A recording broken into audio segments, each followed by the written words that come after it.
What is up, everybody, NC? JC and We are back with some news. We took a week off just to recharge, rest, had to. and we are back in the groove. We got a full lineup for you guys this week. We got news today. We got SummerSlam Night 1 and 2 over the weekend, so we're coming hard. But Oh, yeah. let's start out with the thumbnail here. So I'm not sure if you've seen, but Triple H is one of those guys. He doesn't like it when you criticize him. No. Yet here he is in the same interview where he says he doesn't like criticism on the writers. He's saying he loves the passion. So we'll get to it. We'll get to it. So let's start out with the first one. So Triple H wants WWE viewers to stop blaming the writers when a wrestler gets heat. I mean, shit, why would we do that? It's not like a show Unreal exists, you know? Right, exactly. So it's like the nerve of him to say that when he literally takes you into the writer's room. The hypocrisy of it all. So Triple H, for some reason, wishes wrestling fans would put their passion for WWE into the talent rather than putting the blame on the writers. So, I wish sometimes we could put that passion into the talent. Now, as opposed to when somebody gets heat in our business, it's like, God, why would they write it in that way? As opposed to, that no good piece of crap did this. There's something to saying that innocence of not knowing and still being real to me, damn it, but it is what it is. I love that. I love the hate. I love the love. It's all passion for what we do. have you ever seen the video of the compilation where he says what we do for like 5 minutes straight?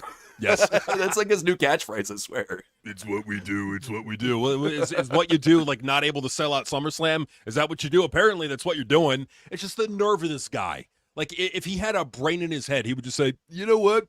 There's some fans out there that don't like it. Hey, you're entitled to your opinion. If he just said that, like, there would be a lot less to shit on him for. But because he's so dumb, this is what he does. He attacks the fans.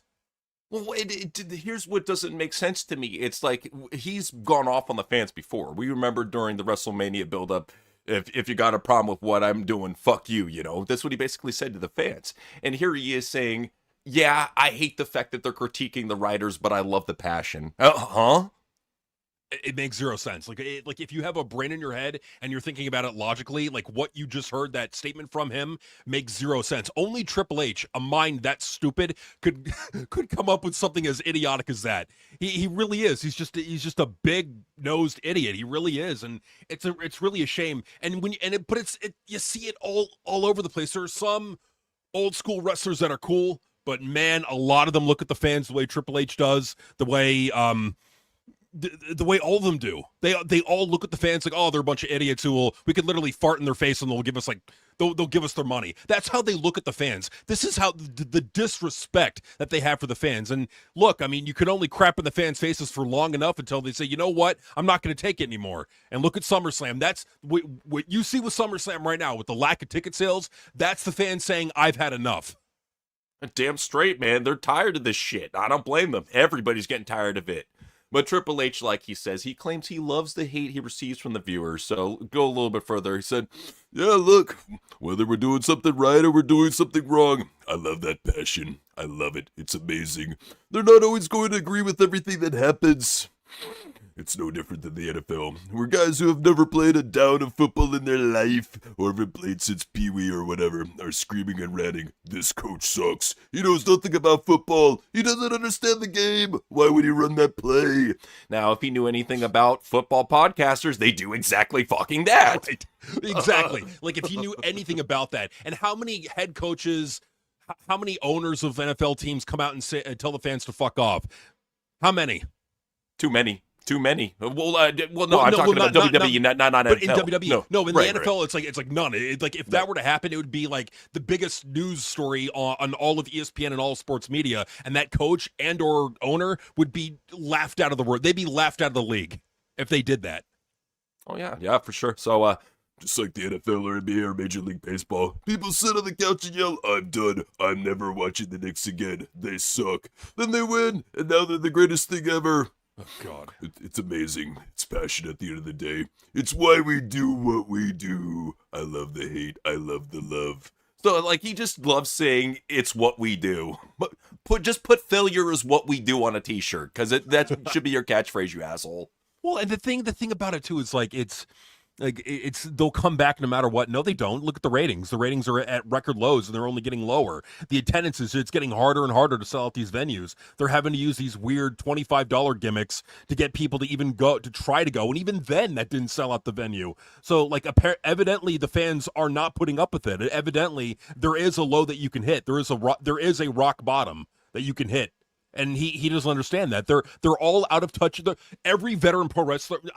Let me clarify. Most veteran pro wrestlers are a bunch of out of touch idiots that think they know everything about everything. They're a bunch of egotistical morons that when they get in charge of booking, they always ruin it. Name one veteran pro wrestler that has a great wrestling product.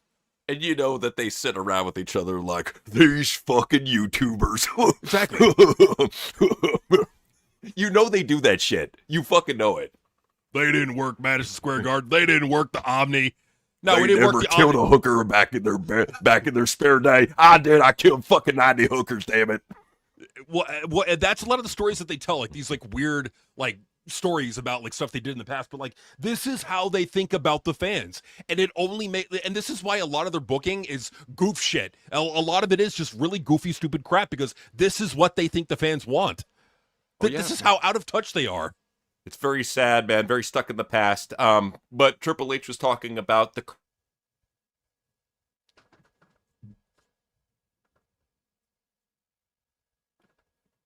creative pressure. You still hear me? Am I still here? No, I can still hear you. Yeah. Okay, I had a blip out. Sorry, I had a blip out on my end. But yeah, Raw carried added importance to its location with several Netflix executives in attendance at the Intuit Dome. The opening segment was reportedly seen as not being a good look due to the microphone issues and Obafemi's botched fall from grace. The Danhausen and Joe Henry segment was also said to have missed the mark, while some felt Ryan Garcia's appearance was unnecessary due to the recent controversies. And I'm not sure if you saw the liberal dipshits. They bombed the shit out of Ryan Garcia's WWE debut, came after him, say he's a hate speech type dude. You know how they are. They'll find any reason to try to cancel somebody. So yeah, they're going after Ryan Garcia, which whatever. I don't give a shit. But they're gonna go after Tom Brady when eventually he comes in. So Tom Brady is in talks with WWE. So I figured that was gonna happen. I don't think they're gonna have anything ready for SummerSlam. If they're smart, they'll try to get it booked for WrestleMania. Now, granted, it's not going to do anything to really boost the tickets, but you need all the celebrity star power. And like I said, it's all hands on deck for an event like WrestleMania when wrestling's dying. You know what I'm saying? Well, and especially with the amount of money that the Saudis are going to be throwing at talent. So it's like, it only makes sense that, and Tom has already done this. I think Tom did it with like flag football for something in Saudi Arabia where he like went and he got paid $10 million to go play flag football in Saudi Arabia. So he's probably looking at it like, wow, I'm probably going to get a fat payday just doing this short fake gay wrestling match over in Saudi. So I think that's what he's looking at, and I think that makes a lot of sense, honestly. Smart. I say he should do it. I mean, Logan will protect him in the match. It's honestly the best payday he can have coming up as a celebrity. So I say he should go for it. But not sure if you saw the SummerSlam setup, but woof. Look at this. Look at this fucking Yo Gabba Gabba vomit on the fucking stage. What is this shit? What is this? It looks like crap. But I mean, the one thing I'm also noticing from that is look at how big it is. Oh, well, yeah, because they have to stadium. They have to eat up the stage because that, as it is, as of yesterday, I believe they still had like a little bit over 1,000 tickets left. Now they're gonna fill it in due time. Trust me, they got enough bums around the city that they can plug in there, rabid dogs, fucking corpses. They'll be robbing morgues if they need to fucking pack the stands. Trust me, it will be a quote unquote sellout, even though like fucking what is it? A good 25,000 seats are topped off. Yeah, it's a sellout though. Oh yeah, no, you're gonna have Michael Cole go out there. We've had a hashtag sellout, 40,000 rabid fans here at SummerSlam. That's what you're probably gonna have, and like they're gonna say that.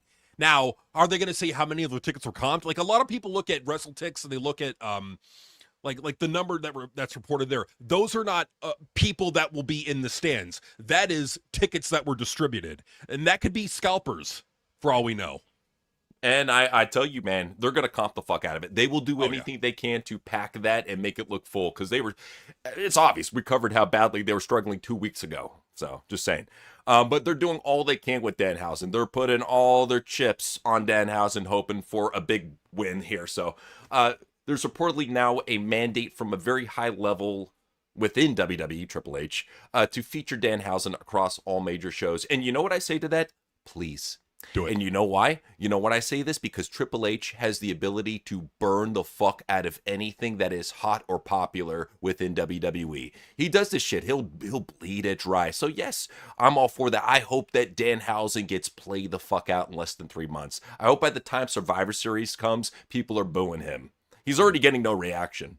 Right. So, that's something that was reported, is that his segment, that dance thing, got no reaction from the LA crowd. That is unheard of. Like, you should at least be getting, it's an LA crowd, you should be getting some reaction. He got none. And the one thing that I'm looking at, to quote our good friend JT, you know what he called it? This is going to be Hausen heat. This ain't going to be X-Pac heat. This is going to be Hausen heat, where the fans are going to be booing this guy, and you're going to see it in Philly, you're going to see it in New York, you're going to see it in Chicago. He is going to get booed out of the building. Heathausen coming to Heathausen, abandoned building near you soon. So that's what's going on with that dork. That's right. So fuck you. Yeah, I hope this dickhead burns the fuck out real quick. But anyways, they're giving him everything. They gave him his own ice cream truck. So he's got the Danhausen Freeze Tour. We'll be running through Minneapolis this weekend for SummerSlam, an actual truck with frozen treats. So yes, they actually spent money on this fucking ice cream truck for Danhausen. CM Punk is just punching holes in a wall right now. Where's my fucking ice cream truck? So he's pissed off about that. But you know what? They even gave Danhausen his own ice cream bar, and it literally looks like a fucking turd. Put in a piece of pie. That's what you get. That's what you probably spend $20 for. Is this shit? Just take a turd and put a stick in it and then put it in the freezer. Yeah, we'll sell them to the idiots that want to buy these stupid, very evil Danhausen pops. Yeah, there you go. What a that looks like crap, dude. Well, just the fact that ESPN, you see the little logo, ESPN probably paid for that shit. Yep. Why They're sponsoring it. Good Lord.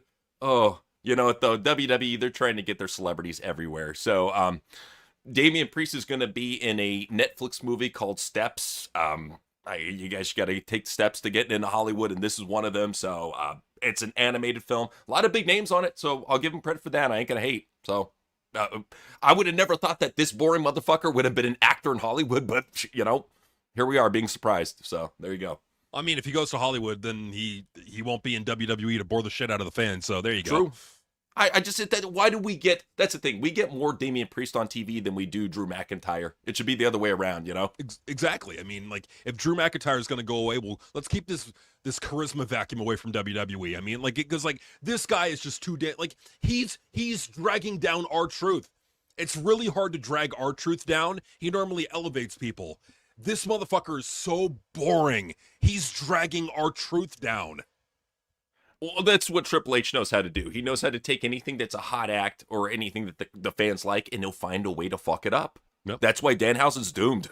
That's what I'm saying. Oh, yeah. It's only a matter of time. I mean, he's going to be getting booed out of the building, and they're going to have to keep him off TV because, like, there's, like, Triple H is so bad. Like, and this is Triple H approving all this, by the way. Mm-hmm. So for anybody saying, oh, it's Bruce Pritchard, it's Vince working with it, no. Triple H has to approve all of this. So if you're seeing this, if you don't like it, Triple H signed off on it. He's trying to do all he can to, get his boy Damian into Hollywood. Definitely work for Cody, so That's going on there. But WWE, they're trying to spread their branches everywhere. One of those new branches is with Busted Open Radio, so it's now WWE Radio. Their first big guest was Triple H, as we showed you earlier. And there's podcasters out there that are going off and like, this is terrible for wrestling. Like, dude, Busted Open was already a bought-off podcast for like the last couple of years. What fucking planet are you on? I mean, seriously, like, it's all they're doing now is just changing the name. That's really all they're doing. They were already, like what you said, they're already bought off. I mean, how many former WWE talents did they have on that show? They were constantly shilling WWE. Yeah, it was to the point you had to know that it was an official WWE podcast, and now they just slapped the name on it. So, yeah, they're doing all they can with this ESPN deal. They're trying to really get their name out, and unfortunately, they do very stupid segments. And surprisingly, this one didn't have Danhausen in it. It's Femi, Lesnar, Part 3. You never know what's gonna happen. Hell in a Cell!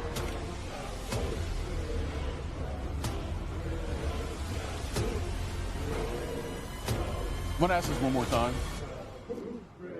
What are we doing? That's exactly how normies look at wrestling fans. Yeah. Well, what they're doing, like what making fun of wrestling fans. That's what they're doing. NC, can you hear me? Yeah, no, they're making fun of wrestling fans. Yeah, well, they're making fun of wrestling fans, but they're making fun of wrestling itself. Like, this is the thing. It's like ESPN knows every host on the ESPN network. They know exactly what the average person thinks about pro wrestling, and that's what they think of it. They think it's a bunch of goof shit. That's what they think it is. Like, what you just saw there is what the average person thinks of pro wrestling. Now, it wasn't like that all the time. Not back in the 80s, not back in the 90s with Austin and Rock and McMahon. No, but it's with the stuff that's going on now, that's what they think of pro wrestling. Yeah, and trust me, yeah, it was definitely more socially. It was always kind of nerdy, but at least it was more socially accepted in the golden era and in the Attitude Era and Ruthless Aggression. You know, you could talk with people about it, and they wouldn't look at you like you're some like you got a fucking arm growing out of your head. You know, it wasn't that bad. Nowadays, it's a completely different story, and that tells you right there that ESPN, their own people, their employees, don't respect wrestling, and why should they? Especially with where it's gone nowadays. well, and why should WWE be in bed with ESPN? That's ridiculous. I mean, you're taking something that's perceived as a fake sport and you're putting it on a network that covers real sports, actual sports. Like, it's ridiculous. It's not a fit. It doesn't fit at all, and we'll find out soon enough. It was just for the dollars. We all know that. Yeah. And once the deal's done, they'll be done with WWE. But they're definitely done with Andreas Hill. Fired him for giving a C to a fucking what is it, WrestlePalooza.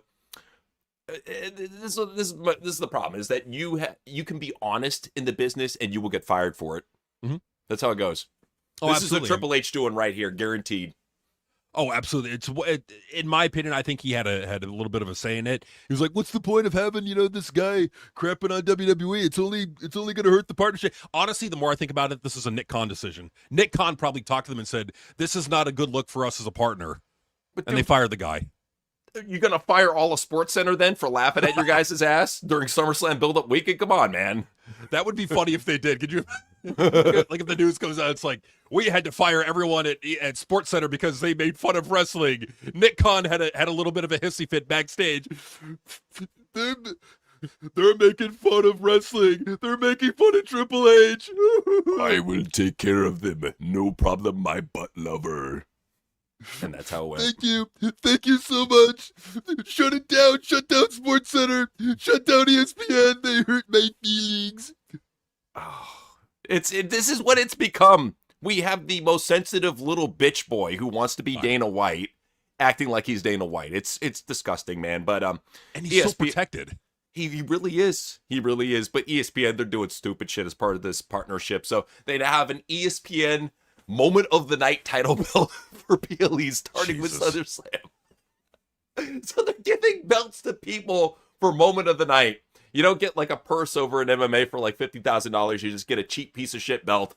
Yay. Oh my God. I I'll can't take the believe. purse. Thank you, Oh, yeah. Oh, take the purse like all day long, man. Take the money. I mean, what do you want? Like, what are you going to do with this piece of crap belt? You probably couldn't even pawn it. Like, what would you get? Like maybe a pack of cigarettes at most? I think this piece of shit. I mean, maybe like a used piece of gum from underneath the table is what I'm guessing. He puts it on the counter. He's like, "It's the best I can do. Best I can do. Sorry, this chewed piece of gum with hair in it. Here you go. It's been there since 1978. Chew really hard. You know, that's what I'll tell you what. Because I'm a good guy, I'll spit on it for free. Free lubrication. Lucky you. So this is what you get. You get freely lubricated, get fucked in the butt by ESPN and their stupid deal. So they're going to really fuck the fans in the ass, but so will Club WWE with what they're doing. So the fans are furious after the company began posting exclusive Club WWE content on social media despite charging fans $99 for access. Evil. This is the evil corporate entity that we deal with, and it gets even worse. It's not just that. So Club WWE, they're also taking exclusive Raw and SmackDowns that were only on the network and putting them on there. What I would say to anybody out there who's like, damn it, they're gatekeeping all my favorite shows. It's really a shame that there's a complete archive out there on the internet that has all your favorite wrestling programs for free. An internet archive. Isn't that weird? You know? Like an archive of your favorite wrestling on the internet. I wonder, what would that sound like in the Google search? Like, archive of internet wrestling? No. Internet wrestling no. So it's I think we're close. We're really close. It's on the tip of our tongue. But yeah, if you're a savvy mind, you can work your way around that. But yeah, that's what they're doing to these Club WWE people. They're also giving you exclusive content like this flat-chested horse monster coming out, and it's Pilates with vaccine, exclusively on Club WWE. Only place you can see it. Not like you're going to see it on Tubi in 5 years just to fill up content for WWE, right. But it's exclusively now on Club WWE. Who doesn't want to see that shit? Pilates with Mac. Come on. I mean, okay, no, come on. That's the people watching that, they want to see like naked dudes. They don't want to see fucking Maxine. Come on, man. No, they probably want to see like a naked Carmelo Hayes or something. They're the fucking weird marks who want that shit. Come on. And see, you still there? Can you hear me? Oh shit. No worries. Yeah, I'm back. I've been having I'm sorry. My connection's blipping. But anyways, yeah, Club WWE, they're coming out with all sorts of shitty merchandise. So here's a little brief glimpse of what you get if you spend the money. These are the deals you get. You get a $700 John Cena farewell title. You get a $35 purple cotton t-shirt, a $25 hat, a $30 towel, a hand towel. I'm confused. Like John Cena farewell. John Cena already left. He left back in December. Like what? They're trying to clear it out, but they're charging full price for it to the club members, hoping that they'll be dumbasses and buy it. Oh Jesus! Oh my God! Yeah, great people. Oh, you can also buy the exclusive Club WWE Cody Rhodes windbreaker jacket. Fucking amazing. Oh my God! You get the exclusive price of like $300, and it could be yours. Only if you have $100 a year WWE membership. Like, jeez. What a ripoff! What an absolute ripoff! Jeez, man. Then you got this. Look at all these wonderful T-shirts you could have, and even you get the men's Black Club WWE member exclusive full zip bomber jacket for $125. Steal. What a steal! Look at those low prices right there. Like, who wouldn't want to be walking around with a Club WWE jacket? You know, who wouldn't want to have a giant sign on their back that says, "Please kick my ass"? Right. Go for it. I mean, they might as well print that on the back of the shirt, you know? Please kick my ass. I'm a WWE club member. Beat the shit out of me. Knock some sense into me. Steal my wallet, please. Please. And even this, who the fuck is paying $40 for a Club WWE tote bag? Nobody's going to bring that shit to the gym, ever. No. Ever. No, a Club WWE member, like how lit? Like they can't just give this shit away for free. Like if you're paying all that money, no, they gotta charge you full price that they would on the Shop Zone plus the Club WWE membership. Damn, what a how generous of them, you know? Like you're paying them all that money, and then they give you the privilege of buying a shitty tote bag for $40. Great, what people. Good people, really great people. Oh, and they're also selling referee shirts now. For only $44. For only $44, you can have a white cotton shirt with black stripes on it and a WWE emblem on it. Steal. What an absolute steal. Where else you can get that at but Dollar Tree in 10 years, you know, just saying. Oh, yeah. I mean, I bet the shirts at Dollar Tree now are higher quality. Probably. But they give you the privilege of paying $44 for it. And that's not even including the tax and the shipping. With that, you're probably looking at like, what, $55? About that, yeah. No. Yeah, with tax and shipping, you're probably looking at 55 to 60. Nope. There you go. Wow. Oh, but you know what? They got a lot of awesome new titles for you to get, such the Brock Lesnar Legacy title, only $800 for something that looks like basically a big diarrhea patty dipped in silver. That's what you get. Gee, look at that, man! Wow, for $800, you're getting oh my God! Like it looks like something you'd buy at Hot Topic, doesn't it? It looks awful. It looks like it's made out of cheap plastic. It looks like you would get it at Toys R Us. It does not look real. It looks like you'd get something. This looks like one of those belts you would get at like Walmart in the clearance section. That's what this looks like. You get it next for like to $3. the AEW title, exactly. Right, and like the dented up bottle of bleach and like the open can of coffee. You know? That's my favorite. Is the open K cups. Always fucking like 2 open K cups. But you get it for $5. Steal. What a steal. Walmart. I mean, like most of them are already cracked open and they're useless, but steal. I mean, am I paying for the bugs that are inside there too? Is that part of the package? Probably. Okay. Probably.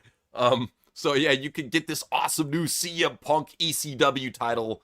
Yeah, and it's got hardcore on the back of the plate. Oh, and only for $700. Just hooking the fans up, man. 4 interest-free payments of $175. Oh my god. Oh, They got fucking payment plans on this shit like it's on layaway for Christmas. oh my god. What is wrong with them? Oh my god. I mean, like, honestly, for that much money, buy a new laptop. Oh my god, dude. What the hell? Jesus. Oh, What is wrong with these people? This shows you how badly WWE is hurting. They're having to merch everything, man. SummerSlam. They now have a SummerSlam title for just $700. Look at this gorgeous belt here. Oh god. It's fucking ugly. It's fucking hideous. Oh my god. It reminds me of the shitty Lakers title that they had a while back. Yeah, but this is even worse. This is It's uglier. even worse. Oh no, it's way uglier. It looks very, very I don't know. Almost like something that a chick would wear. You know, it doesn't look like a dude title. I don't know. No, I mean, a dude can wear it, but you know, they'd be a certain kind of dude. You know, For sure. They'd have certain interests. You know what I mean? Yeah. Certain interests. But yeah, so that's what's going on there. You can also get an exclusive Chucky and Liv doll, only though if you spend $20 on WWE stuff in the store. They'll give you an exclusive Liv Morgan Chucky doll, so you can live out all your fantasies of killing Liv Morgan if you're a fucking weird fan through the dolls. There you go. Yeah, you spend all that money, you get a doll. Great. What a steal that is. They're saying it's gonna be a big collector's item, but you know it's gonna be at like buy 5 by next year, so you already know what's going on. Oh yeah, like if you miss this like once in a lifetime opportunity, just wait about 5 months. You'll see them at your local dollar store. You know, there you go. That's how it works, man.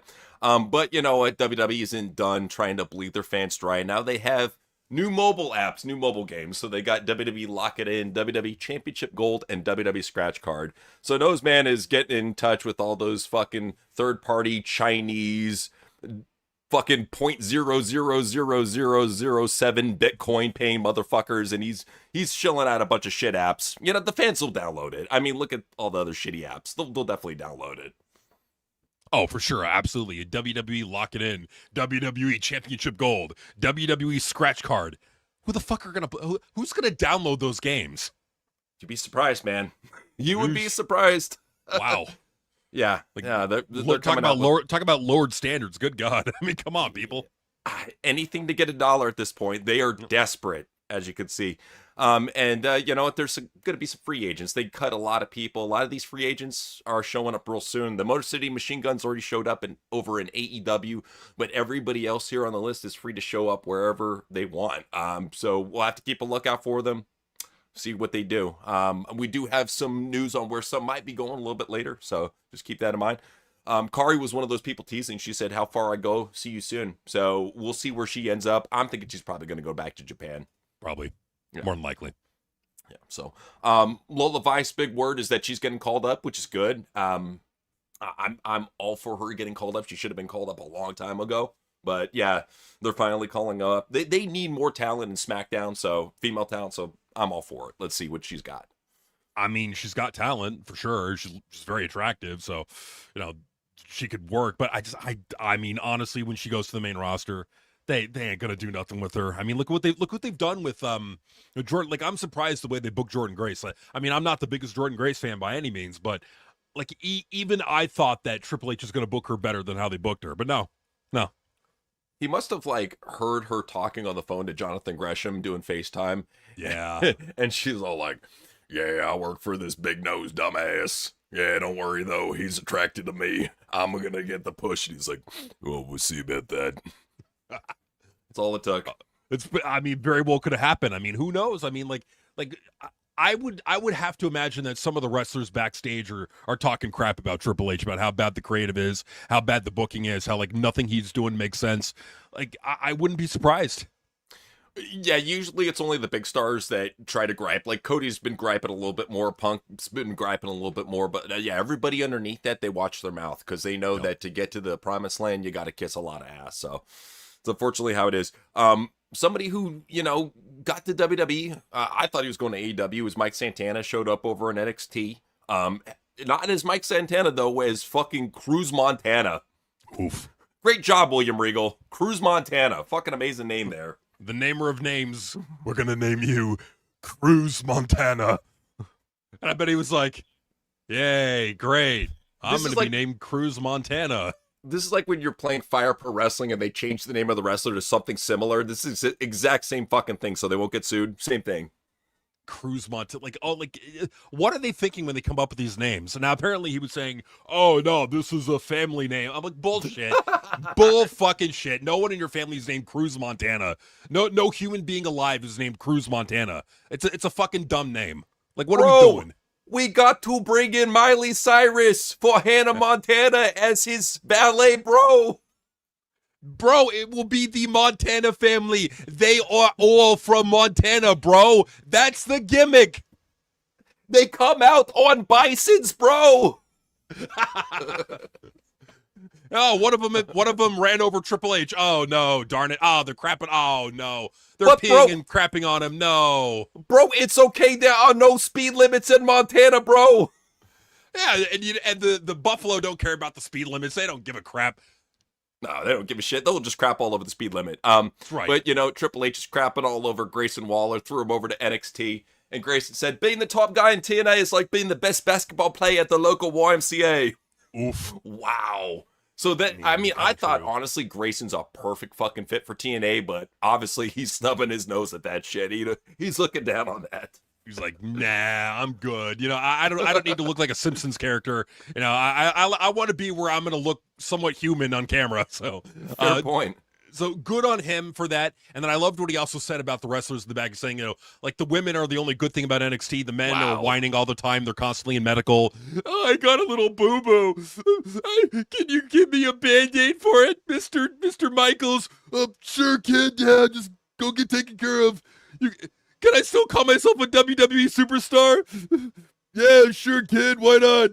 That's what's going on back there. He's great, dude. I know.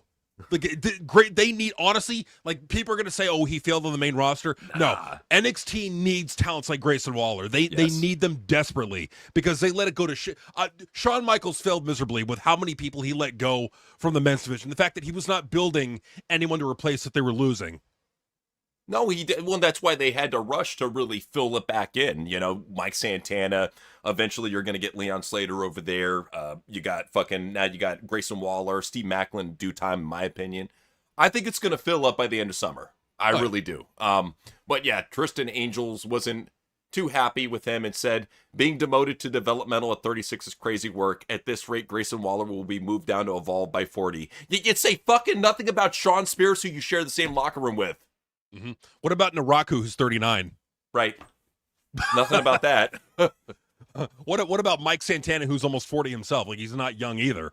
Like, that. Right. That's the thing, is that this Tristan Angels guy, buddy, you're a nobody. You're not going to get over. You suck. You're garbage. Your promos suck. You suck. You probably suck other things too, and you probably like it. You just suck. You're never going to get over. You just look like an inbred William Regal with long hair. That's all you are, and you suck. I could see him being one of like Dalton Castle's new boys. Like that's like the apex of his career, because like this guy's gonna fucking go nowhere in NXT. Just saying, he's gonna be one of those Leaf boys. Pretty much, he's gonna be a Leaf boy, exactly. So that's his boy. It's really a shame what they do with a lot of good talent. They sent Grayson Waller down to NXT. They have Omos as Dominic's bodyguard in AAA. What the fuck? This isn't gonna translate over to WWE. It's strictly gonna be a AAA thing. No, this is what drives me nuts. Undertaker is unfathomably a better booker than Triple H. Like, so much better of a booker. I mean, he is, no doubt about it. But, like, in my opinion, honestly, is it anything to write home about? But at the same time, I just want to see Omos on TV. That's the point I'm trying to make, is that they have a great talent like Omos, who would be a huge attraction on the main roster, and he's the fucking bodyguard to Dominic in their Mexican developmental system. What the fuck? Totally. I mean, like, I know it's going to sound kind of stupid, but like, what if they brought this on the main roster and they had a Oba and Omos feud? I think that's what they should do. I mean, that way at least you build up Omos, especially as the bodyguard of the Judgment Day. Right. Sure, he sticks out like a sore thumb, but dude, he would definitely give something to the Judgment Day other than just this old ass stable that nobody cares about, it would do something, and it would give them spectacle. It would give them, because they need a big monster, and Raquel Rodriguez is not like, now you need like a big male monster to be the imposing force, and I think that's what Omos would be. He'd be perfect for that. I think so too, but WWE, they recently had SummerSlam tryouts, so a lot of names that we like are on this list. Josh Bishop over in MLW and JCW, hell of a talent. Can't wait to see him.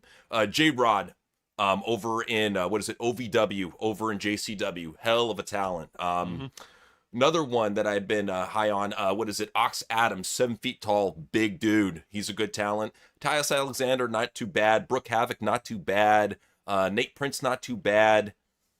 There's a couple decent talents in here that I think are really going to get your attention. But Josh Bishop and J-Rod are my my number one picks for male and female. I think they're going to be amazing if they get called up. Right, and that's the thing, man. It's like the indies right now have some great talents on them. Like, I know there's this perspective within the anti-smart community of the indies suck and everyone from there is garbage. No, that's not true. There are some great talents on the indies that look like $1 million, can cut great promos, are great in the ring too. Like, they're out there. It's just WWE are just scouting the worst ones for them. They have been with like Mason Rook, Naraku, Gargano, like all of them. Like, they really fucked up with Black and Gold, and to some degree even recently. But there's some great talents out on the indies that if they were brought into WWE, they'd help big time. I agree, man. We'll see what happens with those tryouts. See if we get any good talents coming in. But you know what, though? What we are getting is we're getting awful promos over on Evolve. So here's an awful promo from the women's division. I really enjoyed watching you put Lady Luck in her place last week. Duh. I mean, who knows if we're even going to see her again? Who knows when we're going to see her again? You did a great job. Look, in all seriousness, Nikita really appreciates what you did. And with you by our sides, with you as part of our team in the main event tonight, when we win, maybe you'll even officially become part of our crew. Your crew? Yeah. No. I'm here because every favor need to be repaid. What? And when we win tonight, tell Big Cat I'm coming to collect. She's not gonna. Now, you know that in real life, that Samoan dyke would be fucking just looking at her like a giant ice cream on a hot summer day. Just saying. Absolutely. If they were keeping it real, she'd be looking at her right now. I mean, well, because Simone, what's her name? Simone Sloane Jacobs. Sloane Jacobs is her name. That's right. Yeah, she's cute. Very attractive. Absolutely. But and that's another example of like more attractive women in WWE. But yeah, man, it's just Man, they got a lot of work to do with promos. Like, and who they got down, they're not helping. They really aren't. Like, if CM Punk needs to live in NXT full time, let him. Like, if you want to have him fully separated from his wife down in NXT, you know what? At least the promos would be better. Well, at least here's the thing. At least with NXT, from time to time, you might see somebody who's at least shows promise of being better a couple years down the line. And Evolve gave Sapolsky, he's throwing those motherfuckers out there with no promo coaching at all. Yep. I don't think they have a promo coach down in Evolve, because from what I see, every promo coming out of Evolve is the worst that I've seen in pro wrestling. And I'm even wondering how these guys are even signed to WWE. I agree, man. Like, I really do. And I think what I think they're doing is they're giving them very minimal preparation, and they're just giving them these scripts to read off. Because like what we just saw right there, that promo, it looked like it was heavily rehearsed, heavily scripted, and they were not doing it naturally because they don't know how to act. Like, if you're going to give promo classes, the most important part of promo class is acting class, because you have to make it believable. No, true, but they don't get that. They never. It's Gabe Sapolsky. He's a fucking match mark. Yeah. So, WWE. They're trying, man, with SmackDown tonight, but only 4,343 tickets have been distributed for tonight's SmackDown. Oof. Oh my God. And this is the go home SmackDown to SummerSlam. SummerSlam is tomorrow. Let me say that again. SummerSlam is tomorrow. Well, technically, not all of it. I mean, you got another night, after that, so, if you miss night one, you could, see night two, and if you miss night one and night two, I can't blame you. Fuck you. That's what it comes down Fuck to. you. It's all your fault. So, yeah, if you want to see what it's looking like with SmackDown, I think this is from last week's show. Look at this shit. Look at this. Oh my God. Like, what is this, AEW? I mean, come on. Oof. This is what we get nowadays. This SmackDown, cancel it. At this point, just fucking cancel it. Either that or fucking televise your house shows, one or the other. Because it's basically it's a televised house show at this point. Or just change the name to Tarp Down. You know? There you go. Might as well. So for whatever reason, WWE decided to file the trademark for AWA. I don't know if they're doing WWE AWA like they did with ECW. I hope not. I hope it's just them acquiring library and nothing more than that. We'll see. I really hope it is, but because if they try to revive that, it's going to be Triple H narrating it. It's like, oh, we're the best wrestle. They with pride they get in the ring and they put it on the line. it will all be about him. You could just tell. Oh yeah, it's gonna be like fucking like a 5-part series on Nick Bockwinkel and how amazing of a wrestler he is. It's just that this AWA is right up Noseman's alley. If he could have bought out NWA, he would have, straight up. I mean, if they're gonna make a documentary out of it, fine. But if they want to make this into a promotion, like if you want to bring back Southpaw, go ahead. Yeah, Southpaw was fine. At least it's goofery done right, at least for one season. Yeah. Second season kind of went to shit, but whatever. You know? Yeah, big time. Let's we were talking about tickets. AEW, they're suffering too. All in tickets. So right here it says for €1.50. So for basically for $1.73. So the price of a Costco hot dog and a soda, you can get yourself an AEW ticket to Wembley. Crazy. Well, I mean, granted they're nosebleeds, but still for $1.73 for a Wembley ticket. I don't think they've ever done that for any event but fucking AEW. Never. I mean, like at that point, just give them away. I mean, just comp them. Yeah. Now, technically, that's for the blue carders, but still, $1.73. Jesus. Oh my God. Does Tony like he has to know this is going to get out there, and you're going to have people commenting on this. This is a really bad look for AEW. It's like, and this is the thing. It's like I want AEW to fix their shit and get on the right track and be great and actually be competition. When you're doing shit like this, nah, come on. Well, apparently they say that it's for emergencies and for the teachers. You know that's just a convenient excuse. Comp them. That's what I'm saying. Why wouldn't you that's my whole thing. It's like, especially a billionaire like Tony, why wouldn't you comp schools? Why wouldn't you comp the students? You know? Most sports teams will do that. Why can't you? You know, I'm going to pose a question, because like when you look up, here's the funny thing. When you actually look up Shahid Khan, Tony Khan's dad, it says in that wiki article, it says he's the lead investor for AEW. Wow. That it may not be Tony Khan's money. It may be Shahid's money. And Shahid may be saying, I'm only giving you so much to work with here. And Tony Khan may have blown through most of it. Who knows? We don't know. I mean, it's a very convoluted situation. But, you know what? AEW is a very convoluted company. So much so that this past Wednesday, they ran a 2-night event over in Detroit at the largest Masonic temple in the U.S. Don't you love that? I mean, Tony has to pay his dues. They all got to pay their dues. Yeah. Man, you hate to see that. You really do. I mean, to me, the venue, I'm sorry, it does not look right. Like, Dynamite should be in an arena, not in, like, theaters and in Masonic temples. Like, what are we doing? Yeah, Masonic temples are like for indie shows, they did what they could, man. But they had a big signing to jack off about Motor City Machine Gun showed up, and the fans popped for one show, and then after that, they probably are going to get bored. But at least for one show, they were excited, so good for them. They'll be wrestling the Outlaws in about a week. Oh, dude, yeah, they're going to be on Collision within a week. You already know what's going on. The Outlanders, there you go. I forget their name. That's all good. So yeah, like the big part about that, since they were in Detroit, is they had a very special guest. Tony had a very special guest. 2 guys who we like very much. My good friends, Violent J and Shaggy 2.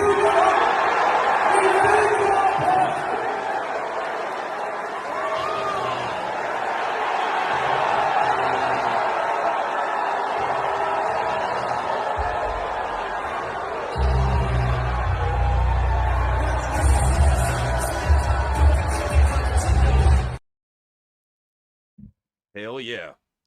That's cool, man. It's cool to see Violent J and Shaggy were there. Good for them. Good pop, man. Good pop. Yeah, that's the thing. You had a theory last night on our show. Yes. On Rumble. And we recommend you guys go ahead and sub to our channel over on Rumble. We're doing a lot of stuff there every week, exclusive content every Thursday on Rumble. Yes. If you guys want to check that out, please go ahead and subscribe over there. I think you guys will love what we're doing over there. But yeah, you were saying last night, that you thought that they were there because They could be looking for a home. Oh, no, go ahead. No. I'm sorry. Well, I mean, for one, yeah, they're in Detroit, so that I mean, it's in their hometown. But I feel that they're looking for a new home. I've seen my AEW scouting a lot of these indie promotions. JCW right now is a top indie promotion that doesn't have any ties to WWE. I think that he's doing this so he can get them under the my AEW banner, and I really think that JCW should go for it. I think they should too. I mean, really, because like with YouTube, it's like it's not the best platform to be on for a show like JCW. For a show like JCW, you got to be on a platform where you can do the content that you want to do. Absolutely. And I hope that they really do get that my AEW, where there's no gates, where they can really just be themselves. Because that's the biggest thing about JCW is we want to see them thrive and be themselves at the same time and have some financial backing. And I think that Tony is the answer to all of those. Yes, I completely agree. I think that Tony Khan I think that he has enough money to help the indie talents or the indie shows that he's working with out. And so I think he could be a major benefit. And so, yeah, I think JCW being on my AEW, the cool thing about that is that my AEW is everywhere. They got their own website, but they even have their own channel on Tubi. So it's like you could go on Tubi, put on my AEW, and you could tune in and watch Produce or GCW, or if they work out the deal, JCW, Yeah, no, I think the options are going to be expanded in the future. Because, it's basically his form, as, of WWID. He's got that going on. But more than that, he sees that, streaming is not really working out for him. So he's trying to do his own streaming network. I hope the best for Tony on that. Absolutely. But yeah, the ICP also showed up for Collision, and they did an Ice Bucket Challenge. That was pretty cool. So yeah, it showed up with Rhino, and just the fact that they're on TV and it's not just a backstage thing shows me that it's more than just them showing up. And a little bit more to that rumor here. So Suicide Hotline Bling was saying during his podcast, Shaggy said that they were at AEW for hours before it started talking angles. He also talked about catching up and hanging out with old friends backstage like Tony Schiavone, Sky Too Hotty, and Mick Foley. Then he mentions multiple times it's how it's in Detroit again.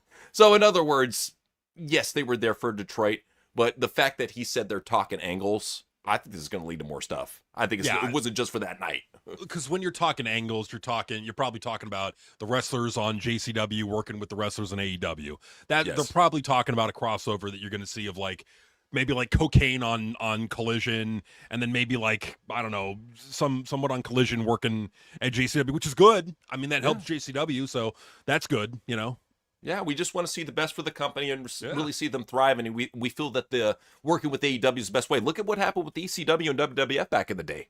ECW blew the fuck up after they showed up on Raw. That's true.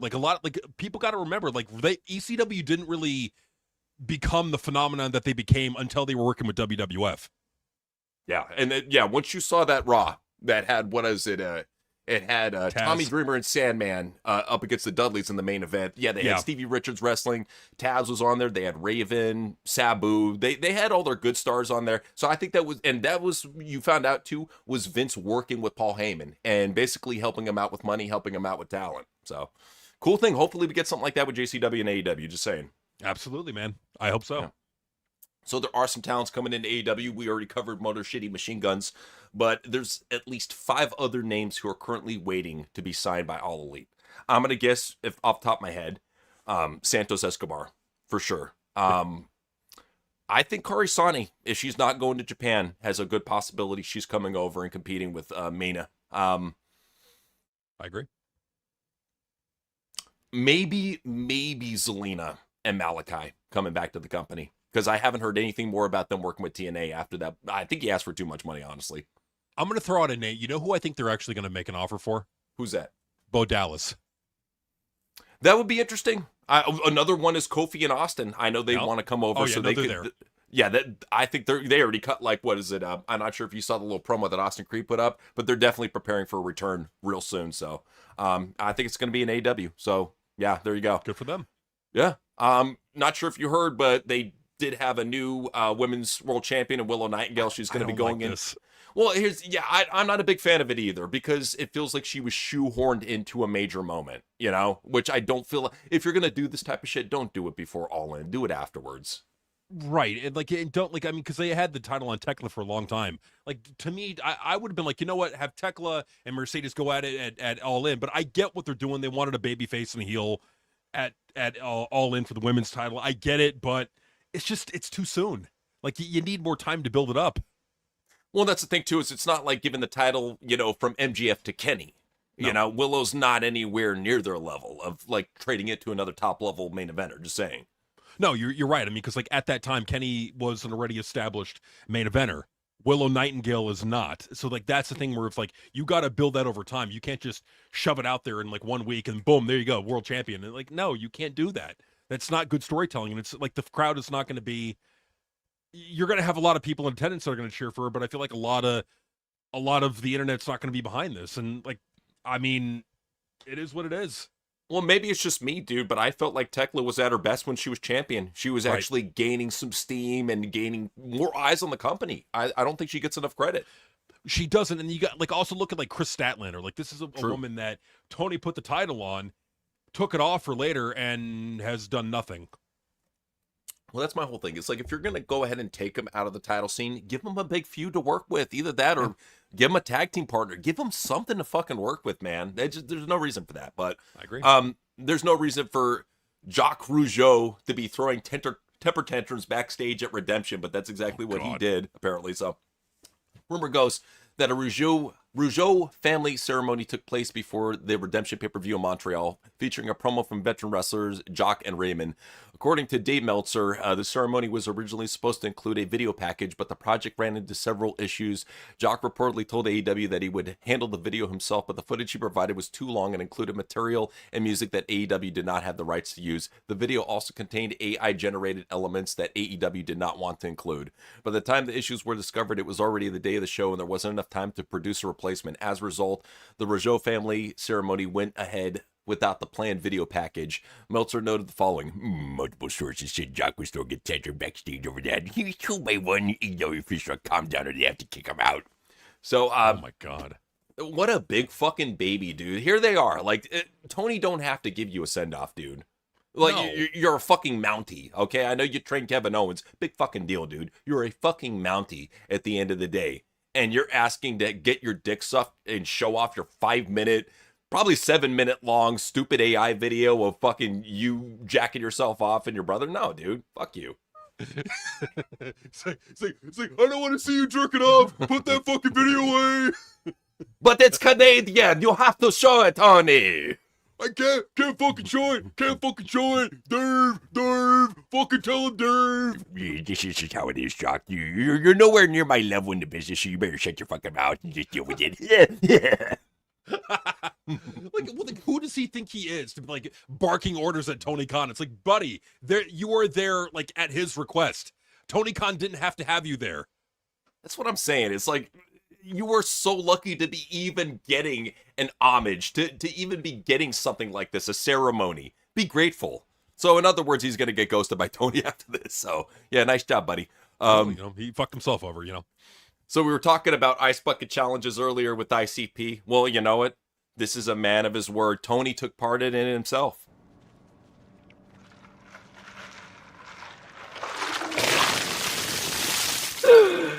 That was great. And I'm so excited to be able to do something to support the fight against ALS. Rebel, that was for you. Stinger, challenge accepted. James, Tony, and Liam, I'm sure you're looking forward to that. And I will see you all September 9th, Wednesday night Dynamite, 8 p.m. Eastern, 7 p.m. Central on TBS and HBO Max to support you, Rebel, for AEW Rebel Heart in the fight against ALS. Thank you very much. How are Tony's wet nipples gonna fight ALS? I'm just sorry. I'm sorry. I don't get it. I don't get it. I don't know, but I'm like super entertained. I'm like, does he know how entertaining he is?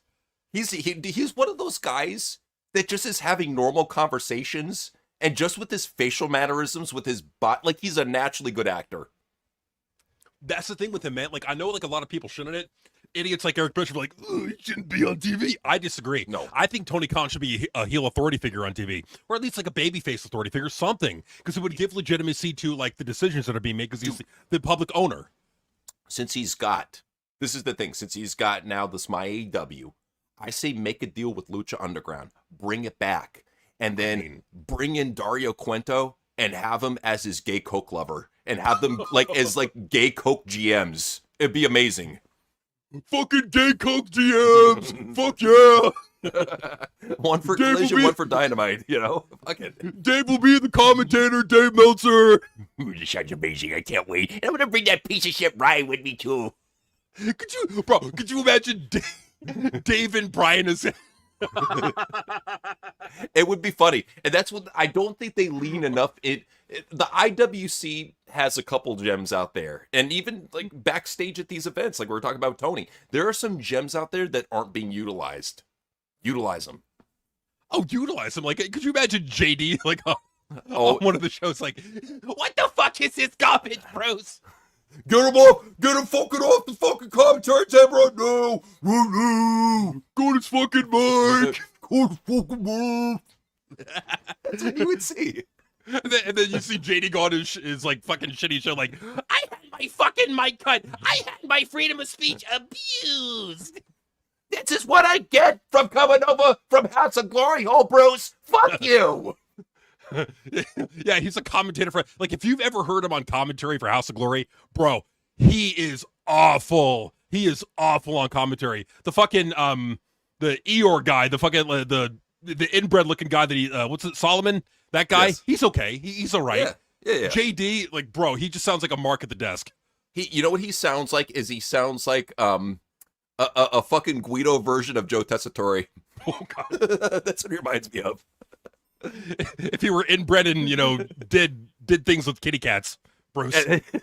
So, I think Tony honestly should just bring JD in, be nice to him, and be like, Yeah, give you your own fucking dressing room. come on over. And JD's like, oh shit, he fucking made up with me, Bruce. He goes over there and just have Sasha and the other girls beat the shit out of him as soon as he gets in the locker room.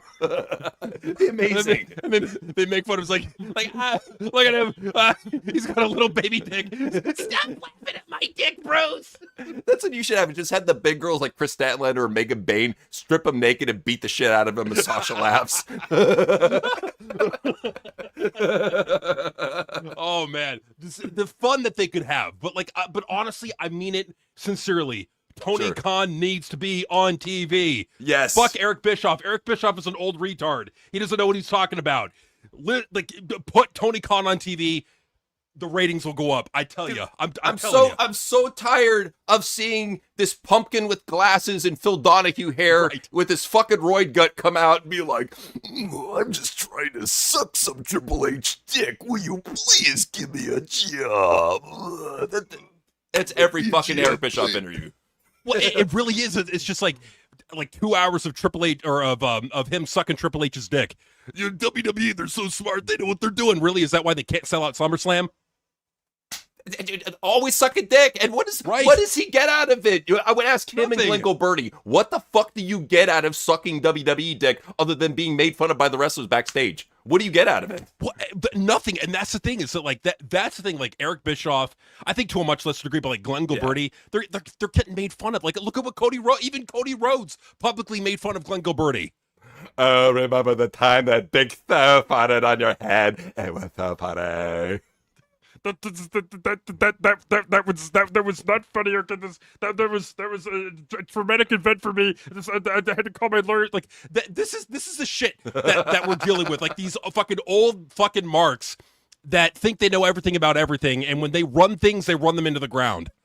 That's what they do best, But AEW, they're even telling some of their talents to fuck off. They want to get out. Tay Mello, they said, no, you're staying. We're going to freeze your contract. Fuck you. So, Tony, don't play. This is what he's doing to talents now. If they act like little bitches backstage, he just keeps them under contract for 2 years, lets them sit home. He don't care. Well, like what he's doing with Britt Baker. You know what he's doing is he's freezing their contract. So their contract necessarily isn't expiring. He's just freezing it. So they still owe those dates. But they can't go anywhere, so it's like he's fucking them. It's like they're now he's got to pay them. He's got to pay them, of course, but it's like they can't go anywhere. And like Britt Baker, if she goes anywhere, she's going to be too old. No one's going to want her. And well, that's what he's trying to do. He's trying to price out that old whore. So good. That's how it's going. Sammy Guevara, he is not happy in AEW. He's got a new bio. He had to point out, hey, I got a new bio that doesn't have AEW in it. And then there's rumors going around that he was trying to leave AEW, but then, Sammy Guevara's status has not changed and is still with AEW Ring of Honor, and sent Tony Khan a message saying he wasn't try to stir up any of issues. What the fuck? Learn how to fucking write, Sean. Anyways, the whole issue here is that he probably was pissed off that Tony denied his wife's release, so he's like, all right, well, I'm going on strike. So this is what you see out of they're unprofessional. Well, they're unprofessional. They're a bunch of crybabies. But the one thing I appreciate from Tony is Tony Khan didn't play it. He didn't deal with it. He didn't coalesce. He didn't cave. He's like, you know what? Fuck you. You know what I'm going to do? I'm going to freeze your contract. You're still going to owe those dates. So fuck you. You know, it's and that's the thing, man. Like Tony Khan needs to stick up for himself. Not let these fucking assholes tell him what to do. He's paying them money, not the other way around. He's been impressing me this year lately, like really showing some balls. So I like seeing that. But it's time for Breaking Bones news, and his formerly top champ MJF. This is probably why he took the title off of him. He wasn't on Redemption. He's working through a lot of major injuries right now. I'm probably trying to save up his body for All In, is what I'm imagining. So yeah, he's been dealing with all these nagging injuries, and that's probably why they had to take the title off of him. Still trying to keep him on TV, which I think he should still talk. If he can still talk and do plane flights, why not? Well, no, absolutely. But like the thing with it is that like it doesn't surprise me like that he's being kept off TV due to injuries. I mean, he probably has a lot of accumulated injuries, and he's probably just wanted to take time off and recover. And Tony Khan lets his talents do that, which is a good thing, because you got to let them mentally clear out and heal, and I'm cool with that. I'm totally cool with that, especially when Tony Khan is like 600 wrestlers signed to his roster. I'm barely exaggerating, but you know, it's like it's whatever. It's fine. I mean, MJF will come back when he comes back. He'll be back sooner rather than later, my guess.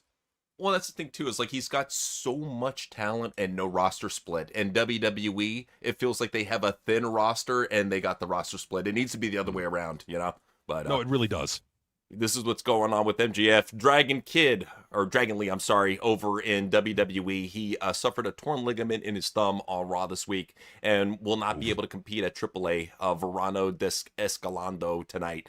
And this is the guy, Dragon Lee, who's always getting injured. This is what I keep on saying about the luchadors. The more battle-worn they are, you got an injury every month, practically. Well, I mean, let's look at the injuries that we're seeing. We're seeing injuries more now than we ever have. And what style has taken over the industry? Lucha. There you go. And it's not even that good. Like, that's the whole thing. Like, if you like lucha, cool. You know, I'm not gonna dish you or whatever. You free to like what type of wrestling you want to like. You know, Dave Meltzer. But no, if you like lucha, good for you. But like, dude, that's the thing with lucha, is it's such a physical style, and the fact that he's working probably main roster, house shows, and then going over to AAA. I'm telling you, there's a fine line between, you know, seasoning up on the house shows and working too many shows and fucking yourself up. And I think that's where they're at. No, I think that's what it is too. I think that this lucha style is banging up the body, especially when you do it week after week. Like, look at how the wrestlers wrestled back in the 90s and how they wrestle now. Like, look at how simplistic everything looked in the 90s. And like not very risky compared to the style that you're seeing now. It's just constant flips and kicks and like these aerial moves that if you fuck up, you could become paralyzed. Like that's the problem with wrestling nowadays, is that it's become much more risky and you're seeing more injuries. Go figure, you know? Well, that's the thing, is what are they doing that risk for? You have less viewers than ever. Why are you doing that high risk? More people look at wrestling as goofy clown shit more than ever. Why are you doing that high risk? Play it safe. Get a gimmick, get a character. Do an MJF. Yeah. Jeez. They'll never get it. This is why it's time for Outlaw Mud Shit, where we talk about what happened on the Outlaw Mud Shit circuit. We'll start out first with TNA. So they made some grand lies to get people to watch TNA, like saying LeBron would show up for a fucking TNA match. Come on, dude. And that's why they had to cancel Jeff Hardy versus Nick Nemeth, because LeBron didn't show up. Why would he? And let's, even to the most hardcore TNA fan, why would a mega fucking star like LeBron James, he wouldn't even show up for WWE. Why would he show up for TNA? Right. I'm like, I mean, say whatever you want about JCW or any other company. At least they're not doing embarrassing shit like that. Yeah, that to me is just an embarrassing publicity stunt to try to get people to watch their TNA main event. And it made the news rounds because it's slow news weeks. It is what it is. But yeah, TNA, they're getting rid of talent left and right. They haven't got done getting rid of talent. So they got rid of Alicia Taylor. She's out the door. I'm I don't see her getting brought back to WWE. No. Honestly, she'd be lucky to be brought into NWA. Just being real. She's probably not going to be brought into any company. She's too old. Yeah. So well. Here's a good talent though, Mara Sade. I really hope she ends up somewhere else. If that's the deal and she's a free agent with TNA, I really would hope that she ends up somewhere else because I still think that she has something to offer. She has something to offer. So apparently what's going on with this contract is she's still in negotiations with TNA, but she's probably, from what the word going around is that she's probably looking to, see what other deals she can get. I don't think she's going to be getting any other deals that are going to be better than what TNA's got. I'm sorry. I don't believe that's going to be the case, but we'll see, She's going to probably be taking a lowball deal from TNA if she does stay, just saying. Probably, yeah. And yeah, even Trey Miguel is opening up the bookings right now because this is what TNA is doing. Is it looks like they're not booking a lot of their stars or cutting them or letting their contracts lapse, so they're having to find work elsewhere. So yeah, Trey Miguel, he's looking for work. So if you're hiring, there you go. You can get Trey Miguel in his flippy dippy shit there. If you want flippy dippy moves, there you go. I'll give Trey credit. He does it the best out of all these flippy motherfuckers that I've seen. He does original shit that others won't even try to do. So I'll give him credit for that. But I mean, in all fairness to him, yeah. Here's something. This could be cool. Let's see what happens. Yeah, let's see what happens. That's what I'm thinking. Or TNA could be another option for him too. I mean, like this is he's gonna have options out there, and he's gonna be in one of the big two companies. He's either gonna be he's clearly not gonna be in WWE, but he's either gonna be in AEW or TNA. I'm thinking TNA will make a solid run for him, but if he's charging big money, AEW, they'll try to get him. I don't see why they wouldn't. He's a great talent. So we'll see what happens. I think there's options for him in either place, but it's not just WWE and AEW that are suffering from tarps. TNA still got the tarp issue. Yep. Oh man, woof! Look at this, so bad. I mean, it's just when they start to get a little bit of momentum, they LOL TNA and fuck everything. This is what they do, man. It's just what they do best.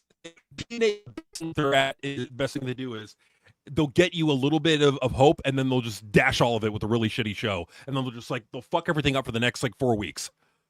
That's what they're good at, man. They had no momentum. They have no ability to have good momentum. But here's a good bump from a recent TNA event. The superplex. Oh my god! Oh my god! Ali went through the table. I'm telling you, man. I like Hotch. I think he's got a future. Yeah, no, I think that was putting the title on Hotch. I think is okay. I mean, they're elevating him. That makes sense. I get it. I just think it's a bit too soon, but whatever. I mean, I think they're doing it so Mustafa can move up. Yeah, which makes sense, and I'm cool with that. So if you want to have a Mustafa Ali versus Dolph Ziggler feud for the title, whatever, I'm fine with that. Yeah, we'll see what goes on. But on the Outlaw Budget circuit, we always got stuff going down, and one of those is MLP. They're making some big moves. They signed a huge former TNA star in Danny Luna. So if you're wondering where Danny Luna is going to show up, MLP. Wow, what a onward and upward, huh? Good God. They're getting all the fucking scraps off the floor. And somehow, I don't know how the fuck they had this happen. They got Cope. So Adam Copeland is going to wrestle in Toronto Arena. He's actually getting him to wrestle for a show, Scott D'Amore. This is Canadian Mafia hookups right here. I mean, it very well could be. Who knows? Maybe Tony Khan is hooked up with the Canadian Mafia. Who knows? But Dude. Another one. We were talking about JCW on my AEW. I think we got another one with fucking MLP. Oh, well, no, because MLP is they got a TSN deal. So. Oh, do they? Okay, yeah. I wasn't sure. Okay, but I don't know. Maybe it seems weird though that he's lending him a big star like Adam Copeland, to wrestle, not just talk. Well, Tony Khan has been doing that. He's been doing that really ever since AEW's been around. Of he wants to have his feelers out there in every other company, because he did this with Impact back in 2021. Yeah, where he sent Kenny Omega over there and Don Callis, and so he's done this before. In fact, Tony Khan even showed up on an episode of Impact before. So he's done this before with other companies. I just think that's what it's pretty much just I'll keep you in my system. As long as you're not with WWE, I'll work with you. I'll send you some AEW talents just to help you out. That could be what this is. So yeah, who knows? Fair point. I think that sounds about right. But let's go ahead and show you former NXT star. It's been a while since you've seen him. We used to call him Daika Manquero. What's he doing over in Japan? diving off of ladders.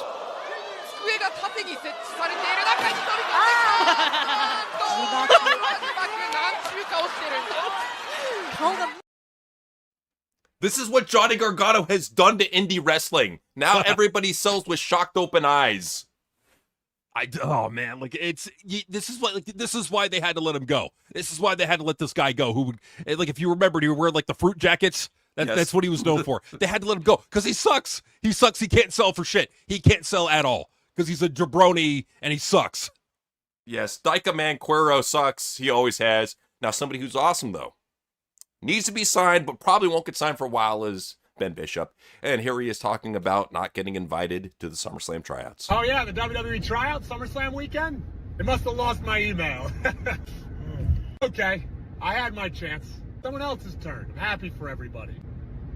Good group. Good group. Maybe if I didn't wear board shorts around William Regal. I thought he liked tasty waves. I guess not.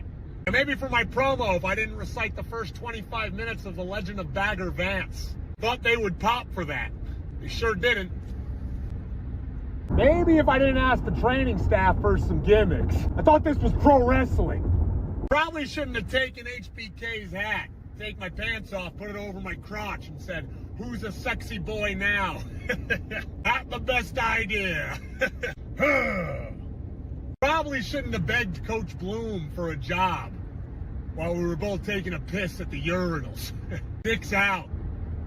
Yeah, but maybe next year. Maybe next year's my time.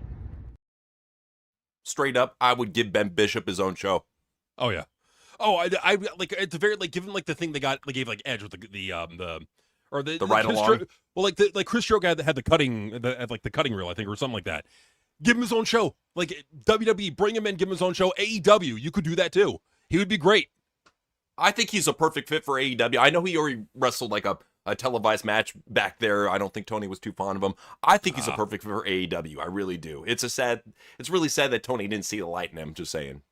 Well, because Tony's looking for the work rate. I get it. Yeah. But like Tony Khan, there's more to wrestling than the work rate. There's the entertainment factor. And that's honestly what the masses want to see. Like that's, if you focus on the entertainment factor, you will be kicking WWE's ass. I promise you. If you stop with the work rate and you focus on the entertainment, you will be kicking WWE in the teeth in no time. That he will. That's what we're trying to tell Tony, but he won't listen. So it's time for Old School Road Stories, where we talk about all the cool old stuff and weird old stuff that happened in the past. It started out with Uncle Howdy, and he was talking about the Howdy vignettes. So former WWE star Joe Gacy was saying that the VHS-style vignettes for the Dexter Lumis and Nikki Cross were filmed following the Wyatt Six debut, and they never aired them. So here they had, this is what we were talking about too back in the day when this whole Wyatt Six thing came out, is where was the rest of the people? And it turns out that they filmed all the content. They just decided not to air it. This is a Triple H fuck up, mind you. Mm-hmm. No, absolutely. Because it's like, no, we don't got time. You know, we could air that, or we could just air some boring match that no one cares about.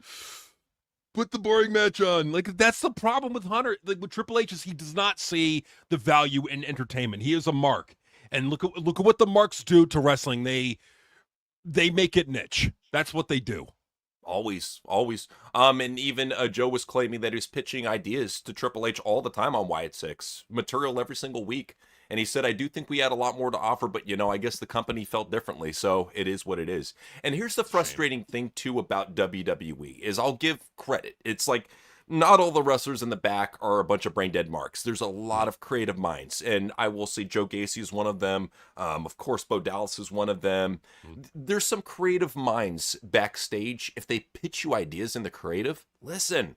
I'm sure they're not all shit. I have Chelsea Green is pitching ideas. Yeah, just start humming some tune in your head and don't just look at her boobs, just don't even pay attention. But like, yeah, if it's look at her boobs.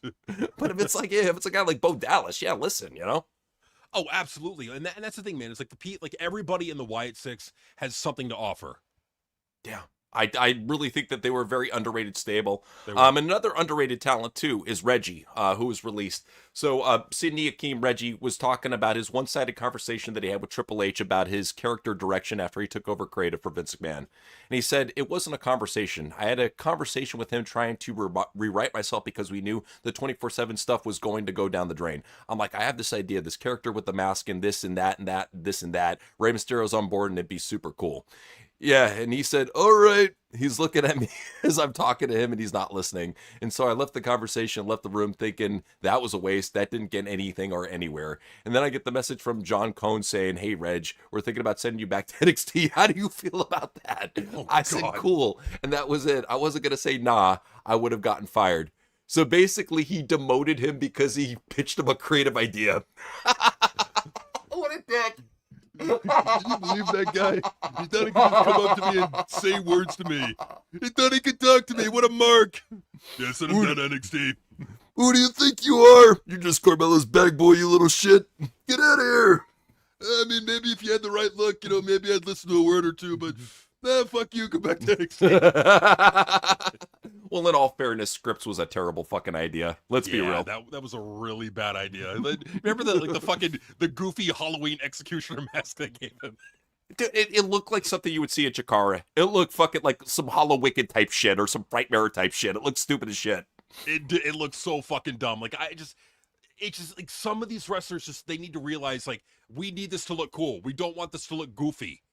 It's crazy to me that it is true to a large degree that the fans would you could take and I've said this before and I mean it. You could probably take a random mark from the crowd, put them in charge of creative, and you'd probably get a better show. 100%. I really think, well, because here's the thing. Triple H was going off about passion and how he respects the passion. Let's be real about Triple H. That passion left him long ago. The only passion he has right now is the passion to hold on to the power. That's it. And he'll mail it the fucking as long as he has the power. That's all that really matters to him. And that's what we're looking at. So if people are wondering why the product is so mailed in, why everything is so lazy, it's because of Triple H. He's burnt out.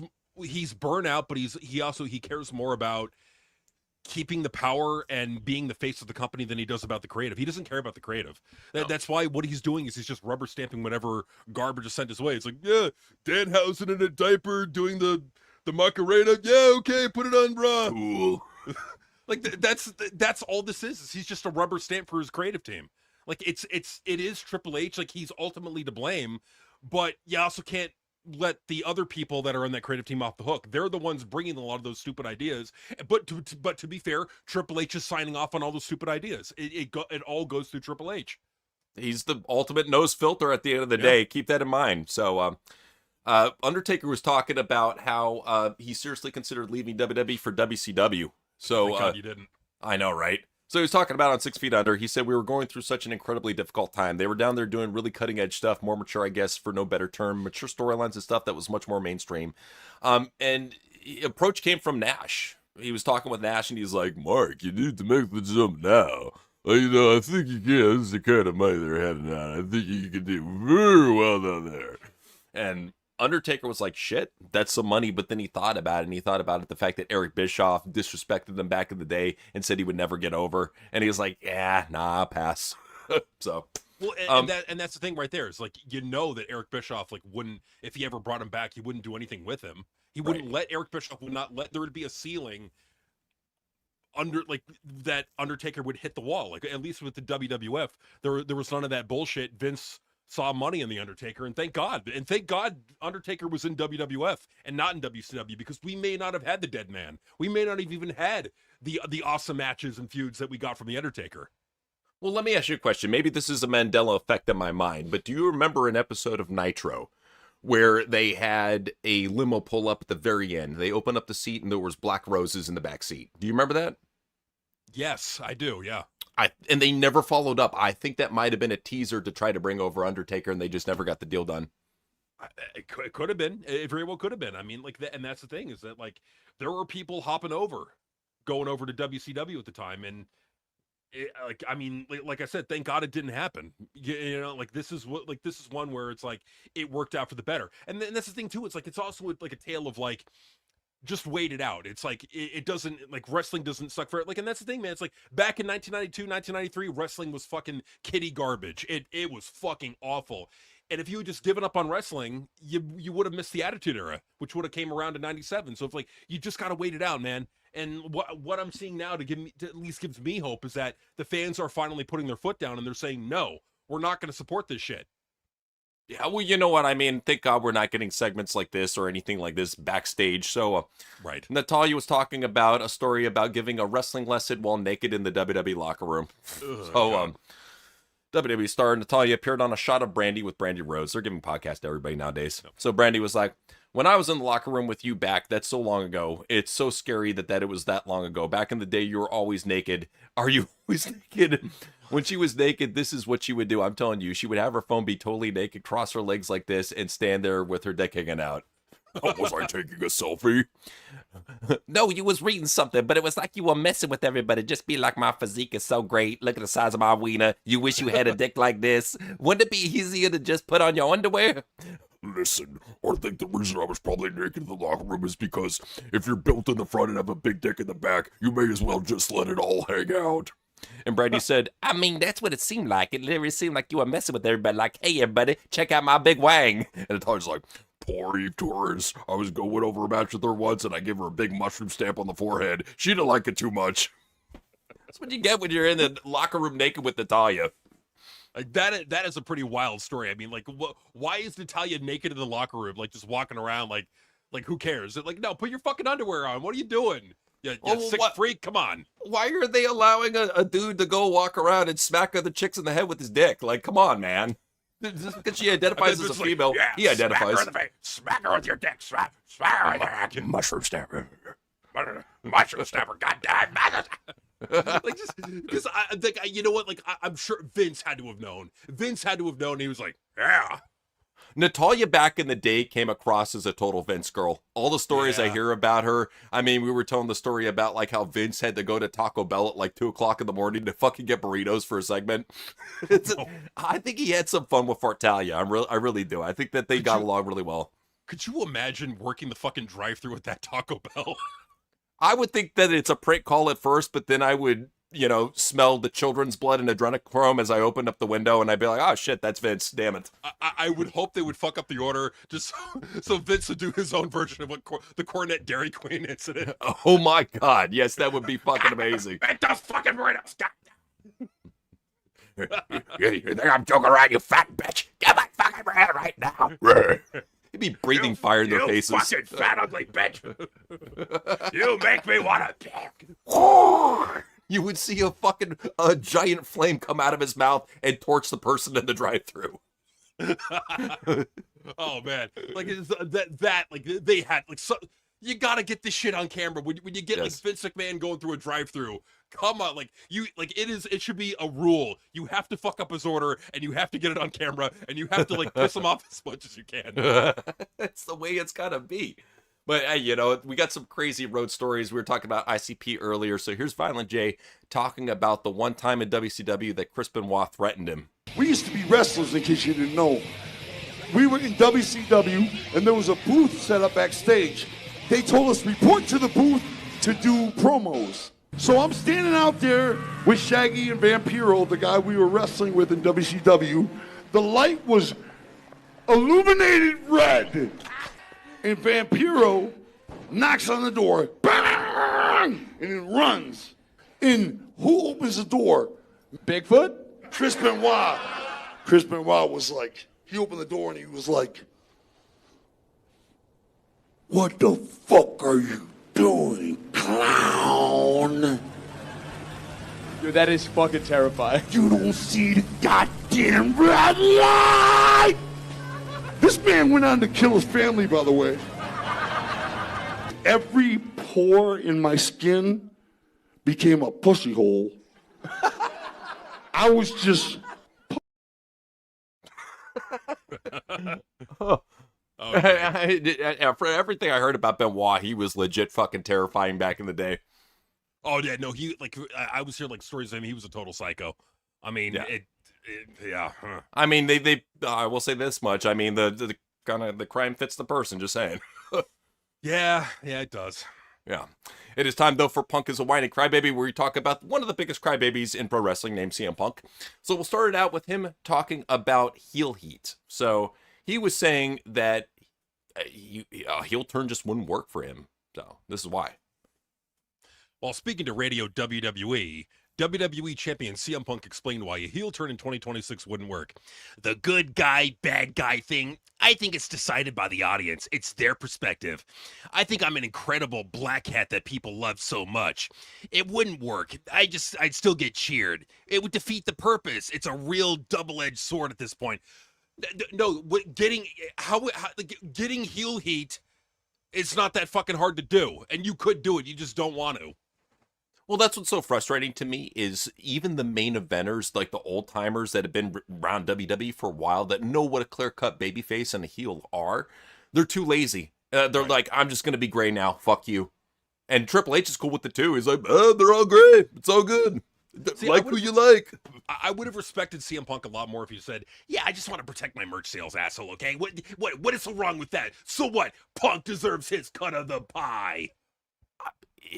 He's going to be as fake as possible to get his way. This is Punk. In a core, this is what he will always be. A fake person who does what he does for himself and for nobody else. Not even AJ. So here he is wearing his AJ Lee outfit to the gym.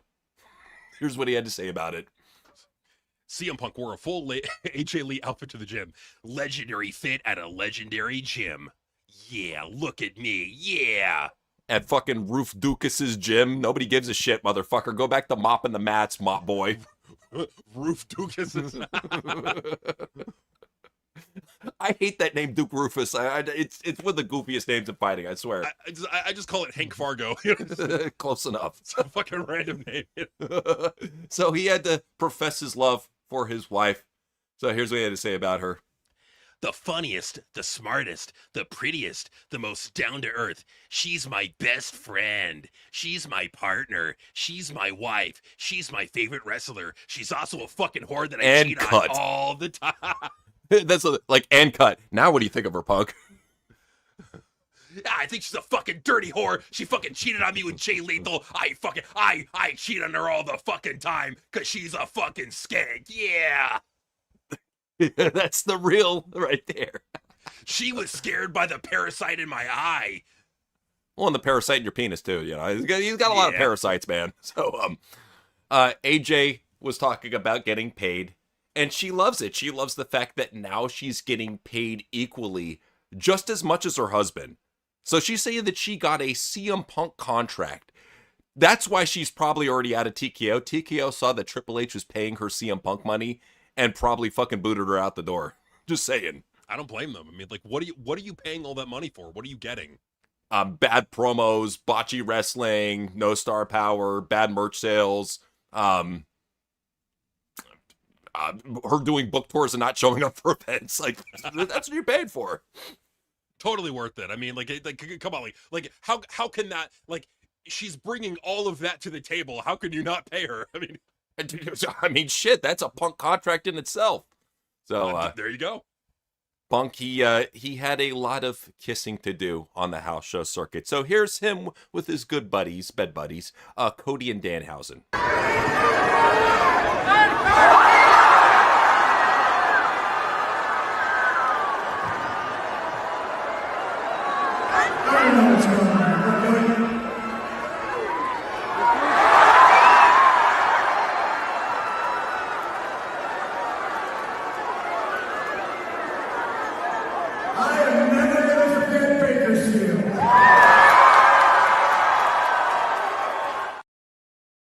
I love it how Cody's like, you're not gonna outgame me back there.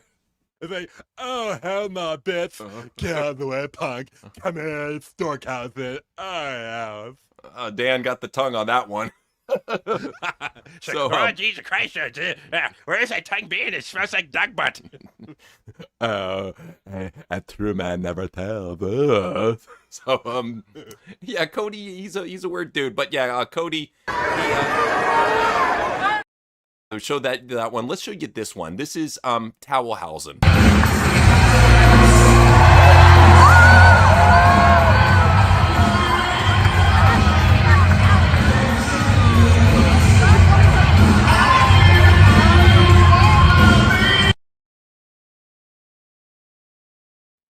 So this shows you that he probably just got done having his way with Danhausen in the back, and he had to come out and do a little Punk homage.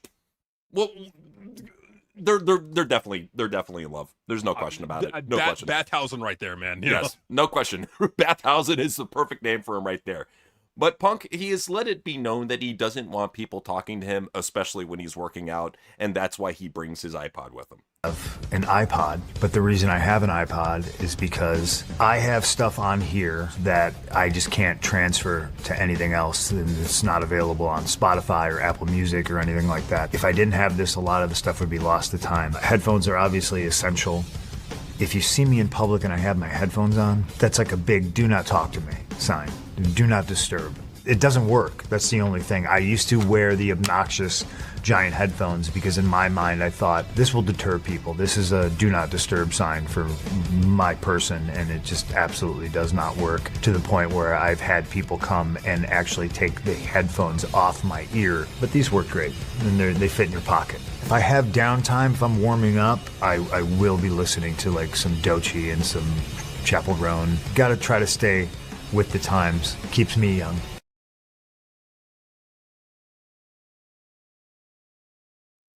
Doechii and Chappelle Roan. He's talking about the Doechii that had that shitty My Anxiety song. Yeah, I think so. What a dork. He's obviously just saying that shit to fit in with the 20-year-old girls backstage. You already know what's up. Hey, girls, want to talk about Chappelle Roan and Doechii? Ew, get away from me, you dirty old man! Oh, you're looking pretty good. I'm gonna give you some sexual harassment. Buck, you gotta stop sexually harassing him, We got lawyers breathing out our neck. It's part of my contract, you piece of shit. Yeah, you got a point there. All right. So, you already know how it goes. It's time for Dave Meltzer's The Dorky Goblin. We'll start out with how him blaming Brian. So Andrew Bayless was saying, that lines up, but I'm asking Dave to explain to me and everyone else, according to him, the story that hashtag AEW was going to tell at hashtag AEW Redemption. God, what a dork. Was Monet winning the one title that has eluded her. Brian shit on this, not me.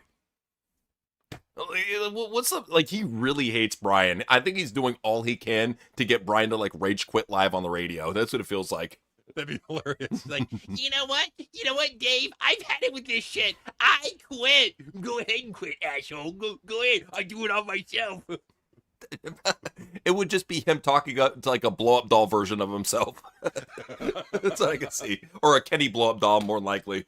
Probably. Shit, I got that somewhere in my closet. Oh, there it is. What do you got to say about that, Kenny? I gotta fix that leak. Oh man, that'd be funny. Yes. So Mark was saying, Dave, I'm actually a fan. It's okay to just say you thought it was fine, didn't like it, above average, whatever you thought. People would be over it by now if you just admitted it. Did you read the article on it? You're a real fan, right? Did you read your fucking article, you Mark? Like, why? People? Like, why is he wasting his time with why does Dave have to do this? Does he have nothing better to do than to quote tweet people to make him think he's smart? I mean, come on. Well, that's the thing is Dave Meltzer's already like well hated online. This is how he treats his fans. This guy says, "Hey, I'm a fan." And he's like, "What did you read about it? Did you spend money on me, you motherfucker?" That's what it is. No, you didn't, because you're a fucking piece of shit, Mark. You fucking brokey. Get the fuck out of my mentions. That's what we can deal with.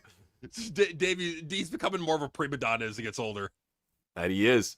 So, John Ernan Pooch was saying, I feel like this is a not all men type response. When someone is criticizing the wrestling media, they're talking about the ones who do it wrong. He's correct in so many cases, but you can't blanket everyone in one basket, just in my bedroom.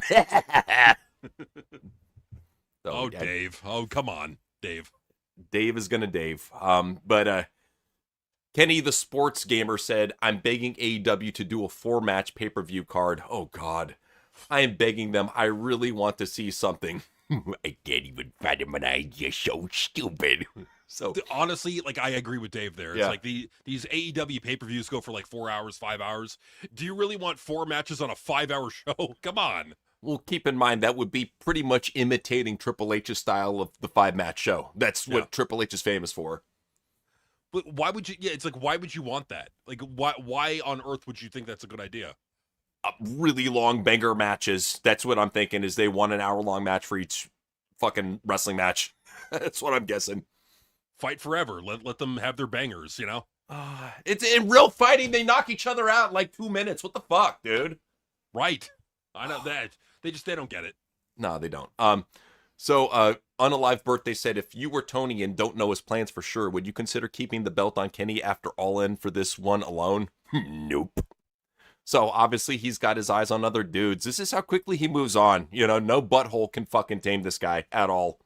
Nah, he's an untamed penis. He just has to roam wild for all the buttholes he can find. You know, it's Dave. Dave is just expanding his horizons. He doesn't want to be bogged down by Kenny. Maybe Will Ospreay is the new Kenny Omega. Who knows?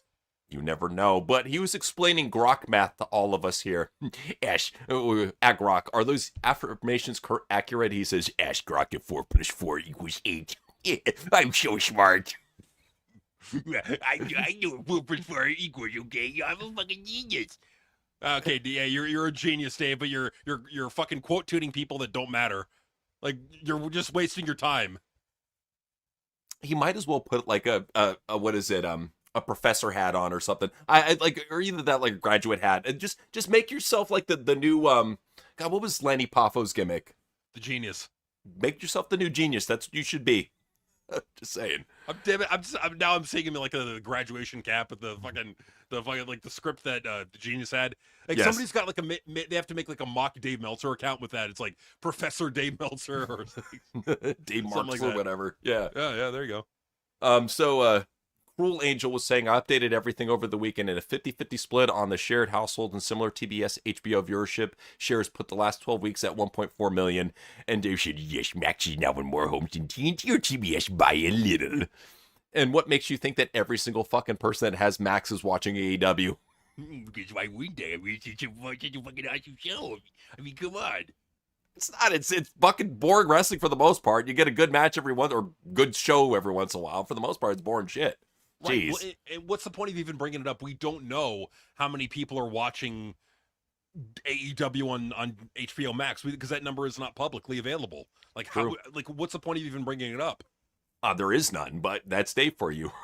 So, he was talking about the Ryan Garcia outrage. He said, you're not in jail or you're fair game for WWE. It's fine. It's a consistent policy. There was outrage, but if it was a guy who's been on AEW, there would have been 10 times the outrage. I really started to think that the outrage stuff was tribal. You're wrong about that, because not too long ago, a guy who's fighting for the world title, what was he doing? He was standing with a PDF file. So, just saying. And he got a lot of bullshit for that. So you're wrong about that, Dave. Well, absolutely. And that's the thing with AEW is that like their fan base is more SJW than WWE's, from my experience at the very least. Oh yeah, no, big time, which shows you everything. So Mark Damon said WWE sucks is such a grift. There are parts of it that aren't great, but is miles better than anything in the 2010s. That was the worst era in WWE. Seriously, some people you should pay no attention to and don't say anything for attention. If creative was terrible, nobody would go to the shows. There have been plenty of times creative was terrible and that nobody went to the shows at all. Well, I seem to remember that WWF, besides like maybe NWA, was the only televised company. Mm-hmm. Wrestling was fucking dead outside the United States. What is it? Like, this is the whole thing. It's like he makes this huge grift. Like, when WWF was struggling, that fucking Mexico was thriving, that Japan was thriving. Like, wrestling was popular. It's never been as popular as it is in his head, ever. No, it's never really been that popular. Like, that's the thing that Dave needs to understand is that, like, for the most part, and it's true, WWF, WWE will always dominate the industry. Like, there's never going to be a time where some Mexican lucha fed is going to outdraw WWE. That's just never going to happen. Like, Dave needs to get that in his head. It's just never going to happen. No, and he likes making up assumptions about wrestlers. So, Overseas Niner said, couldn't disagree more. It's a performance and reactions to the opponent are part of that. You'd rather they act like they expected it? I always go with this. If Terry Funk was planted in this world, he would figure it out. He'd wrestle totally different than he did. He would do destroyers and moonshots to the floor, not in every match. I know it's because when he was at the Tokyo Dome, he did that 21 years ago. And he'd still be among the tops in the business, but he would never do that. I mean, because Dave knew him personally. They were homies, you know. Yeah, Oh, yeah. It was always Terry Funk inviting him over to the ranch, you know, to drink beers and, you know, ride horses. Yeah, all the time. Well, it's I guess they were good old buddies. Like who knew? Who knew? Apparently, all this time, Dave and Terry Funk were best friends. Okay, so we've seen Terry Funk do moonsaults before. You know he wouldn't do no stupid shit like fucking a Canadian destroyer. His knees couldn't even handle it. Come on, dude. Well, no, I mean, like, and that's the thing. It's like he wouldn't do it because like even he. Well, I bet he would probably have enough pride where he'd want to still do it the way that he thinks would work the best. Like he's not like I know he could probably do it athletically, but I just don't think he would do it out of a pride thing. Yeah, same here. It looks stupid anyways on TV, so it does. Pretty please, all talent. When an opponent kicks out of a big move, don't do that shock face. It comes across so fake because it's done so often it's a trope and it's actually a major detriment to the match. Basically, if it's just a great near fall, it takes the crowd from being into the excitement of the match to, oh, they are doing a fake pro wrestling performance. Dave, didn't you give multiple 5-star matches to Mr. Wide Open Eyes himself, Johnny Gargano? Just saying. Yeah, but that was saying this is now, and I'm a hypocrite. That makes sense. This is all fucking writers for you. Oh, shit. Matthew was saying, yes, Dave, you know more than a bloke who actually shares the ring with him. Wrestlers tend to exaggerate. Yes, being front row at many Cena matches will give you better perspective on who can hear and understand John Cena calling matches and who can't than somebody next to him. So he's saying just being a fan of the audience, you can hear John Cena loudly calling out spots more than the wrestler he's loudly calling out spots to. It's ridiculous. That's just absurd. I mean, like unless you're sitting front row, you're probably not going to hear much of it. You may hear something, but you may not hear the full context of what's being said. Like Dave is a fucking nutcase. I mean, this guy is cuckoo. He just makes shit up, I swear. So, here he's talking about that one time I was the president of the United States, you know. I do. He would make that up for sure. Luna was saying that's BS. Vince never priced out families. If you're talking secondary market, that's different. Demand was so high, SummerSlam wouldn't be discounted $25. Vince stayed on Mark Shapiro all price based on what the market would bear. Vince's product never had the demand to allow those prices, and the $25 price is the other end of the market dictating. In the end, fans in secondary market dictate pricing, not Vince, Shapiro, Dana, or Tony Khan. The product's deader than ever.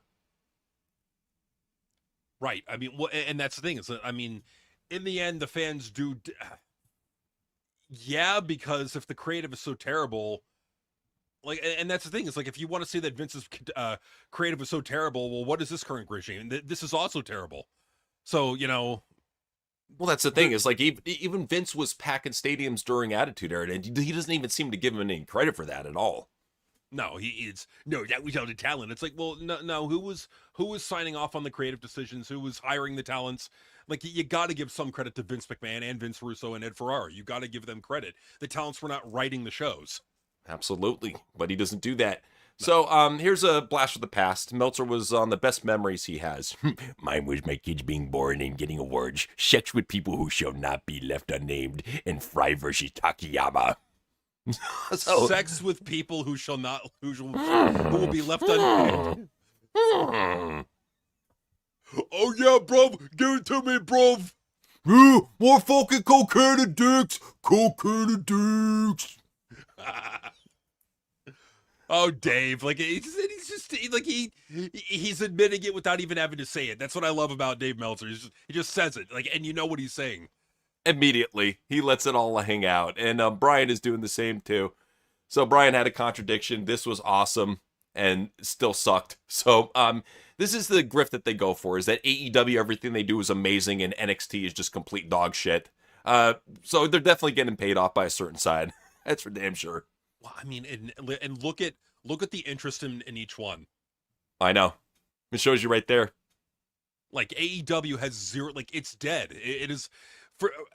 To be fair, like there's no interest in AEW. There really isn't. Like, you'd be better off covering NXT. You'd be better off covering WWE. Yeah, still, I mean, just 5K views after 9 hours, and don't they got like close to 100,000? They got a lot of subscribers on that YouTube channel. They do, yeah. Wow, really bad.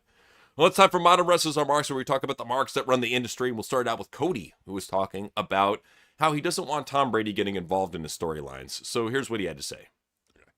While appearing on The Tonight Show starring Jimmy Fallon, Cody Rhodes commented on the possibility of NFL legend Tom Brady having a match in WWE. Here's what Cody had to say. Here's my warning. Tom doesn't need a warning. He's a super athlete. Celebrities and people who want to cross into wrestling, when we do some sort of merging of worlds, I feel like they're always getting involved in my stuff. Travis Scott, Pat McAfee, they always get right in on what I'm doing. If you come in, you don't want to mess with me. You can pick other people to mess with. Also, not everyone has to fully wrestle. You know you can come to the show, right? They're not fans, dumbass. They're doing it for a paycheck. Right, like that's the point. Like they're only doing it for the money, and more than likely, if Tom Brady did, why is he even mentioning that? Like the feud is going to be, if he's healthy, it's going to be Logan Paul versus Tom Brady at the Saudi Mania. It's just him pissing all over TKO and them trying to help out the company. That's what he's doing. This is the people that pay him, right? Love it. God, I love that. He is a Triple H dick rider for life. Oh yeah, that's how it goes. Oh, absolutely. And so is this guy who's never going to get called up, named Brooke Jensen. So he says, "Give me the AWA World Heavyweight Championship. Gonna show these college athletes what Bockwinkel, Sabisco, Gagne, Hansen, Martel, and Hennig were fighting over." What a mark. What a fucking dork. Bro, nobody fucking knows who those wrestlers are nowadays. Nobody. They're not, like, they've long been, like, unrelevant. It's, Stan Hansen, Larry Zbyszko, Vern Gagne, Rick Martel, fucking Bockwinkel, what's his name? First name? Nick Bockwinkel. Nick Bockwinkel, there we go. And Kurt Hennig. It's like, granted, those are great wrestlers, don't get me wrong, but who the fuck knows who they are now? Like, well, who is this directed at? I think he's talking about Kurt's dad. I don't even think he's talking about Kurt. And then, like, what is it, Vern Gagne? How fucking old isn't he dead? Like, probably dead by 20 years. That's the thing, is I always say, how old is this motherfucker? He's always been dead for 20 years. That's a lot of wrestlers for you. Yeah, it's a shame. But, I mean, it's like, I bet he's doing this to show, it's like, see, I love wrestling. Book me, Triple H. Triple H is probably laughing. He's like, hey, what a fucking mark. Look at this guy. What a dork. He's such a dork. But Becky is a huge dork. Could you imagine being married to this feminist? So here's what she had to say recently about the biggest stars in the future of WWE. Becky Lynch says when she thinks of who will be the biggest stars for the future of WWE, she thinks the women instead of the men. I feel very optimistic about where we're going in the future of the business because we have incredibly talented women that are doing amazing stuff. When I look at the future of WWE and I think of the main eventers who are going to be our biggest stars in the future, most of the time I don't think of the men, I think of the women. This is what I can't stand, is she puts over the worst talent. She's not putting over any good mic workers. No. She's putting over the work rate machines, and that's why I can't stand her. She's a feminist work rate machine lover. She offers nothing interesting to the business at all. No, she really doesn't. She's just a washed up old ugly hag that just really has nothing left, who's still cursing TV shows. But the one thing I would say the rebuttal that I would say to that, two names, Trick Williams, Obafemi. Yeah, and I mean, even Braun Breaker, Logan Paul. Yeah, I think I think there's some future there. Just saying, I think that people need to start paying more attention to that. Sure. But these women, that's what they do, is they're given everything by WWE, and what do? They bitch about WWE. They use WWE. I mean, here's Bianca Belair, fucking like what looks like 27 months pregnant. Jeez. With the biggest belly I've ever. It looks like a prosthetic belly. It looks like something like she's in a fucking shitty Eddie Murphy movie. But anyways, that's a real bump that she's got right there. That's going to be a fucking thick Samoan baby. That's going to be like a fucking 12-pound baby. Well, she's going to have fucking just some massive Arby's after that, dude. She's going to be packing the meat, so to speak. She's got the meat. Now, like, my question is, like, she said she was pregnant. Did she say with how many babies? I mean, they kind of led you to believe only one, but I don't know. I'm looking at that belly. I'm thinking like 400, Samoan quintuplets. It's obvious. Well, it's obvious that fat two nut man, that's super Samoan nut. No. This is Montez. Montez. Okay, so my bad. So yeah, it's Montez. Obviously, I thought Montez was gay, but obviously he proved that he's got the super sperm. So good for him. I mean, it could be IVF. Who knows? You don't know. You just don't know. But somebody who would probably get pregnant by Rhea if he could is Buddy Murphy, who said, on a good day, I wish I was half as good as her. Oh, good God. This is the cuck husbands we got nowadays. Well, and he wonders why, like, no one wants to hire this guy. No one cares about him. He's got no backbone, got no balls. Pussy. The dog's got more balls than he does. I think Rhea has more balls than he does. It's true. So Bend Bruce, over, you little bitch. I'm gonna give it to you good. oh, please, give it to me, mommy. You know he calls her mommy. Oh, of course. I mean, if I can cuck dork like that guy, absolutely. Yeah. So Bruce was talking about Oba and Trick, and he said, we have to be patient too as far as when they have to come up. They're not going to be fucking ready when they come up. They're more ready than most of the roster is, more than the fucking black and gold darlings, which is sad. Well, and that's the thing, is like sometimes you just gotta throw them into the fire. You gotta jump in the fire and just see what you got. What happened with The Rock? Just saying. Right. It's like you just gotta like see what they got, see what, like, and you will learn as you go. It's like when you start a job, the first day on the job, like you're not gonna know everything. You're gonna make mistakes, but like in a month and 2 months, 3 months, you're gonna have a better hang of the thing. So it's like you gotta give them time. It's like bring them up soon, that's fine, but you gotta give them time to adjust. It's like the whole Silruka thing. It's give her time. She will get better. She will fix the things that she needs to work on, and and within 6 months from now, she'll be good to go. It's just, but people got to be more patient. Yeah, you got to be patient. And they just don't do a good job in NXT developing them. That's to be honest. Matt Cardona, speaking of cucks, said, Picked up the win tonight in my first WWE house show. I mean, live event in 6 years. As a fan and as a wrestler, non-televised live events were always my favorite shows. More intimate, more wrestling, more fun. Also, the best place to work on and improve your craft. Thanks, Springfield. He's everything that's wrong with wrestling. Everything that's, like, when you think of hardcore dork mark on the internet, they got fucking contracts with WWE.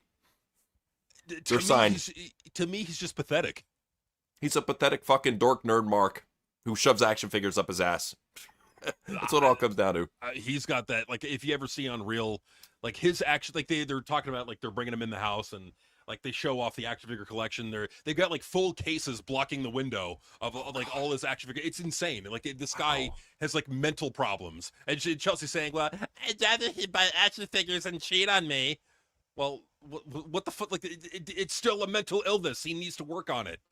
Buying that many action figures is crazy. Well, you don't know what he's doing with those action figures. Maybe he's cheating on you with them. Just saying.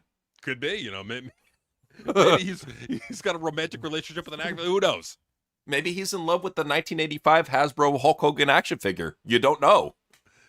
That'd be great. It's like I'm leaving you, Chelsea, for the 1981 Hulk Hogan limited edition action figure. It's worth exactly $65,000 in mint condition on eBay. Unfortunately, I stuck it up my ass a lot of times, so now it's probably worth like $2, but still. You'd be funny if he's like, you know, it's like, it's discrimination that you can't marry your action figure. Is he gonna fucking do a state mandate to get action figure marriage done? Is that what we're gonna see out of Matt Cardona? I think that's what we're gonna see. We're gonna see Matt Cardona lobbying for action figure gay marriages. It's going down. It's going down. Or in, for that matter. So Chelsea was saying jokingly, I don't think she was joking, labels Damian Priest as the biggest diva on the roster that takes the longest to get ready. Damian's up there in hair and makeup getting all glammed out when the hair and makeup chair is supposed to be for the girls. He's Purple Reigns. Like, we already know the guy. He loves it both ways. But, you know, Chelsea just confirming it. Well, she's just telling us what we already knew about the guy. You look at him, he looks like he's with a certain crowd. That he goes to certain bars.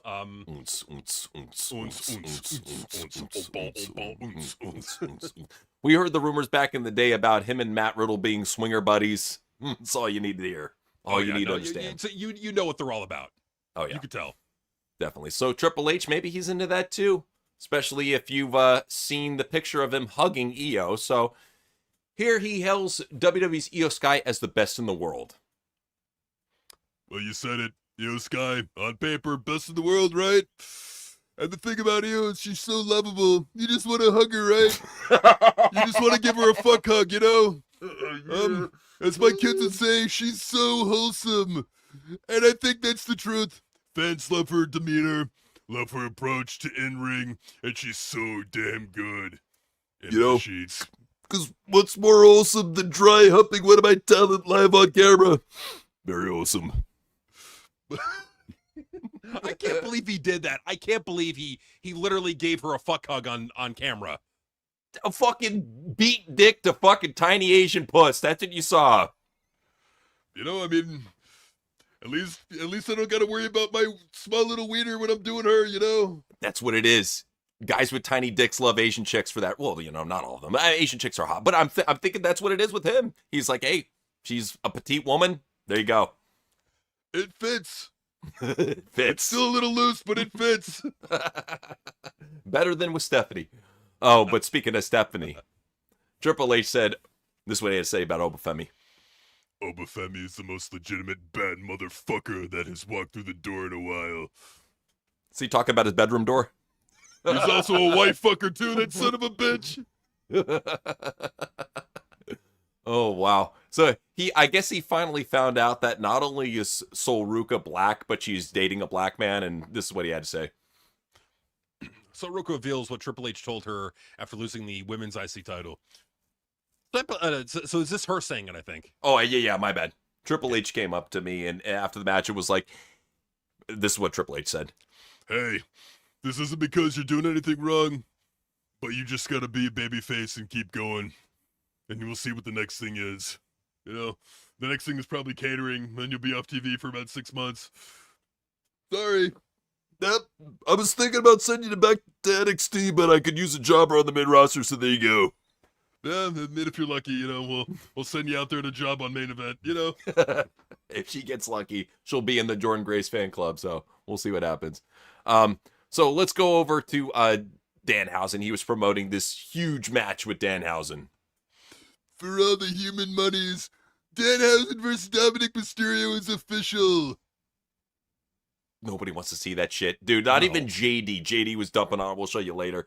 But, like, it frustrates me that this is what we got. We got this fucking nerd putting this shit over. And in another poster that they had, not this one, but another one, they had a shitty AI version of Danhausen. They're not even trying in the other fucking poster. And this is coming from the same guy. You gotta love it, too. Hello, AI still fucking sucks and you shouldn't use it for art. Thank you, goodbye.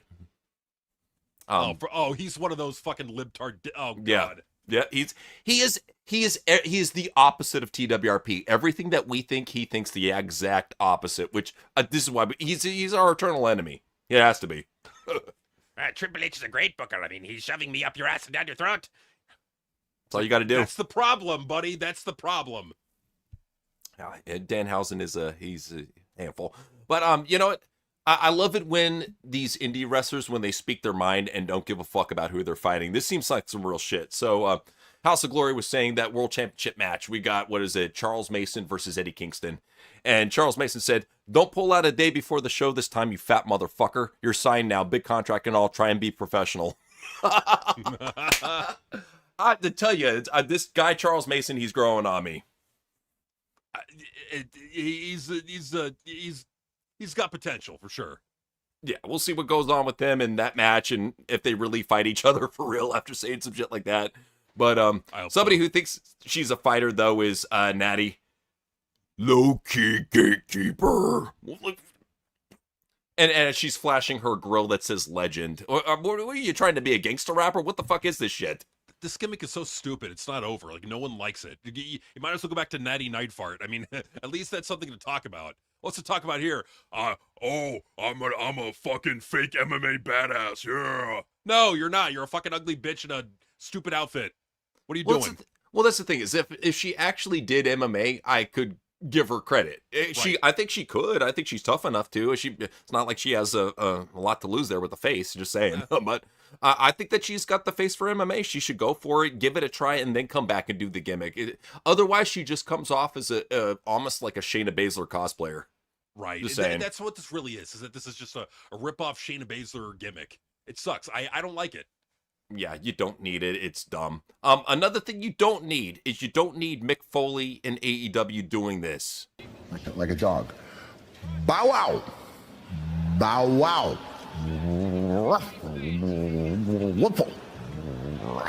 Bow. Wow. Bow down. Bow. Bow. Is Tony like? Is this part of the contract? Is it he has to like do humiliation rituals on camera? Is this what it's come to? I think that's what it's come to. And like honestly, like I could be real. That was nowhere near as bad as the Danhausen sing-along bullshit that they were doing on Raw. Yeah, well, that's the thing is they don't know how to properly present Danhausen, and even if they did, they would run him into the ground like they do everything. So that's how it Hausen is. heat, it's coming, man. I'm telling you, Hausen heat is going to be a real thing. It very well could be. You know, I want to say I'm very happy for a proud gay couple and their newborn baby. So props to the Murdercock Monster and props to Monty Brown on your lovely baby boy. That's adorable. They adopted, you know, adorable. So, anyways, Maven, he got some heat for going after Bailey Humphries. Good. He said, good that he went after her, but and he changed up the thumbnail a couple times, so this is the new thumbnail. Oh, God. I feel like Maven's like a low-key TWRP fan, man. I'm just saying. Hey, you know, I like him. I'm a fan. Yeah, so just saying. I like it, though, how he's one of the few that's not afraid to go after her, because everybody is, you know? Just saying. What are they afraid of? Like, I they're mean, granted, afraid of she's getting ugly, canceled. but, you know, come on. You can't body shame nowadays. You can't face shame or any sort of shame. You're not allowed to have shame. It's a bad thing. Bad thing to have that's why you shame. get Bailey Humphrey on TV, you know? Yeah, pretty much. So Maven, he said something that pissed off this skinny little pussy, Jackson Drake. So Jackson Drake said, "This fossil was signed to WWE for 4 years. I've been signed for 6 months, and my impact has already usurped his. LMAO at him calling my shitty acting when it's 10 times better than he ever was at any aspect of the industry. Until someone asks for advice on how to be as forgettable and vanilla of a wrestler as possible, dude has nothing to offer." I got to give you credit. Like, that sounds like this guy on coke. Okay. Well, this is what I'm saying. Evolve does not teach these motherfuckers how to act. No. They get to work on their in-ring crispness, and that's fucking it. That's why they all come up with the worst promos you've ever fucking seen. This is the problem. Is like this is the problem is not necessarily the talents, it's the training program. Like they're now, granted, there may not be much to work with, but I think you could do a bit of a better job coaching these talents before they get on TV. Because I've seen this guy cut promos, he sucks. I bet Bailey Humphries could cut a better promo. She shows more personality. That's the one thing I will say is in the segments that they were doing in the bar, like, she don't have a face, but at least she tries. I can see with that woman, in all of her heart, she tries her best. Like, he's just fucking just mailing it in on Thorazine, you know, just on a couple fucking downers, just basically drooling at the fucking table, and she's the one carrying the segment. Well, and that's the thing with Bailey. Like, if we're being real about Bailey Humphrey, it's that I think she's a good girl underneath all that ugly. You know? Yeah. Oh, yeah. No, that's why it's hard for me to shit on her. It's more so on WWE's direction of what they're doing with her, and that's where I try to put it at. Shiloh, though, he finally found something that's going to keep his attention, and it's called Crack-Coon. So, crack-addicted raccoons is what he's looking for. That's his type of shit. Dude, this guy is hilarious. I mean, like this guy, if you give him the ball, I think he could get over. I think this guy has what it takes to get over. They just got to invest in him, man. They got to invest in this guy. I think he's got it. Dude, you know what I would make him is the Raccoon Whisperer as his gimmick? Like, / deep web diver. Like, deep web diver / Raccoon Whisperer. And you would hear, like, news stories. We have an outbreak in Orlando. Yes, we have crack-addicted raccoons raiding the mall right now. Nobody can stop them. We're trying to get animal control out here. Damn it, it's going fucking crazy. The child's like, yeah, I did that. Stand back. I got it. I got it under control. Let me go talk to him. That's all it takes is the whisper. Somebody who should be whispering, but they're yelling loudly how much they suck is Seth Rollins, who said this. Seth Rollins believes he's the best wrestler of all time. I'm your best at it. But let me read that again. Sure. I'm your best at it. Not just now, but all time. No, never. You're botchy. You're boring. You've tried with 7 different characters, motherfucker, and not a single one of them has gotten over. You even tried playing a goofball. Even then, people looked at you as cringe. He has never gotten over anything. He has been, like, if it weren't for Triple H, this motherfucker would be an AEW mid-carder. He would be lost in the shuffle. Well, because there's nothing there with the guy other than he goes out there and he injures himself. Like that's pretty much what he does. Like that's what he has to offer. Is like if you want a guy who will go out there and injure himself like a mark, that's what Seth Rollins is good for. That's it. Never moved a single fucking bit of merch ever in his entire life. Ever. Well, because he doesn't have a soul. I think he sold it to get in WWE, and we get this soulless, injury-prone charisma vacuum every week. Yay. Lucky us. Lucky us. Well, lucky for Samantha, she's in love with Ricochet, so she said, "Sometimes I'm really tempted to change my bios to Ricochet's fan page. I'm truly obsessed with my husband." See, this is what happens when you marry a mark. Not just, I mean, for Ricochet, that's a good thing. I mean, Samantha's a very attractive woman, but I'm just saying, this is what happens when you marry a mark. I mean, it can work out, but more than often it doesn't, So he got lucky. He did, but who knows? If you leave her, Ricochet, whatever you want to call yourself, if you leave her, you're fucked. You get nobody. All you're going to be getting is dudes in the back. He might be happy with that. Who knows, Mr. Buttfinger? Yeah, who knows? Let's talk about Samoa Joe, speaking of, who said, my wife and girlfriend at the time, she lived close to Philly, so I literally took the booking because I was trying to get some ass. You think he's the type of guy to use ketchup during sex? Yes. I think this fat slob eats during sex. It is the George Costanza TV, food, and sex all at once. He's just fucking eating a meatloaf while sweating on her back while doing her doggy style. While watching Twisted Metal on TV, he's like, there's me on the TV. I'm a big fucking star. Be lucky I didn't put on the hour-long CM Punk Samoa Joe match. Stop spilling chili on my back. Shut up, bitch. I paid you for the thing. Lick it up with my sweat. Oh, Joe. Oh, Joe. Oh. Let's talk about Tony, though. Tony's a sick fuck. This is what he had to say. Explains how the pandemic helped AEW. Here's what he had to say. That was the best experience I ever had. That's the best thing that ever happened to the company. It really helped level the odds for the two wrestling promotions and so many people around the world to think this day, talk about the quality of wrestling and say, when you put it back like that, put it on another playing level. So many fucking people saw AEW is the best fucking wrestling. For me, that was the best fucking experience. And fucking those are the best fucking shows I'm proud of. Fucking delusion. Fucking people died! Yeah! They died so AEW could live! The sacrifice they made for AEW. Sacrifice for AEW! Oh, God. Tony kind of revealed his father originally didn't believe in AEW. You can understand why. I mean, he's like, Tony, this is just jerk-off nerd project. It's going to lose money. What did Tony have to say? Dad, that's a fucking point, nerd jerking off, come all over the arena, that's a fucking point, Dad. Oh, we saw when CM Punk came to AEW. Like, I have never seen a semen tsunami in my life. I saw it that night. It was very strange and disgusting. The summer of semen. I gotta find that video. Did I put it up on the you did channel? You did. Yeah, I remember it being cool. up. You got it up. Thank you. JD had some nerd shit to say. There you go. Can you do this one for me? Sure. I can't. Yeah, no worries. A 34-minute overrun for AEW Dynamite. Unadvertised. I think everyone has lost their fucking mind. Once again, the company expects me to be fully engaged when 95% of the show is literally fucking worthless. This is not the way. Mercedes and Willow had a great segment. Kenny Omega and Will Ospreay turned things up and turned me on too, Bruce. Everything else was legit booked an hour or two before the show, and none of it fucking mattered. None of it. It's looking rough going into London with 32 days to go, Bruce. He'll cry about anything. Yeah, I thought you weren't watching AEW anymore, bro. Right.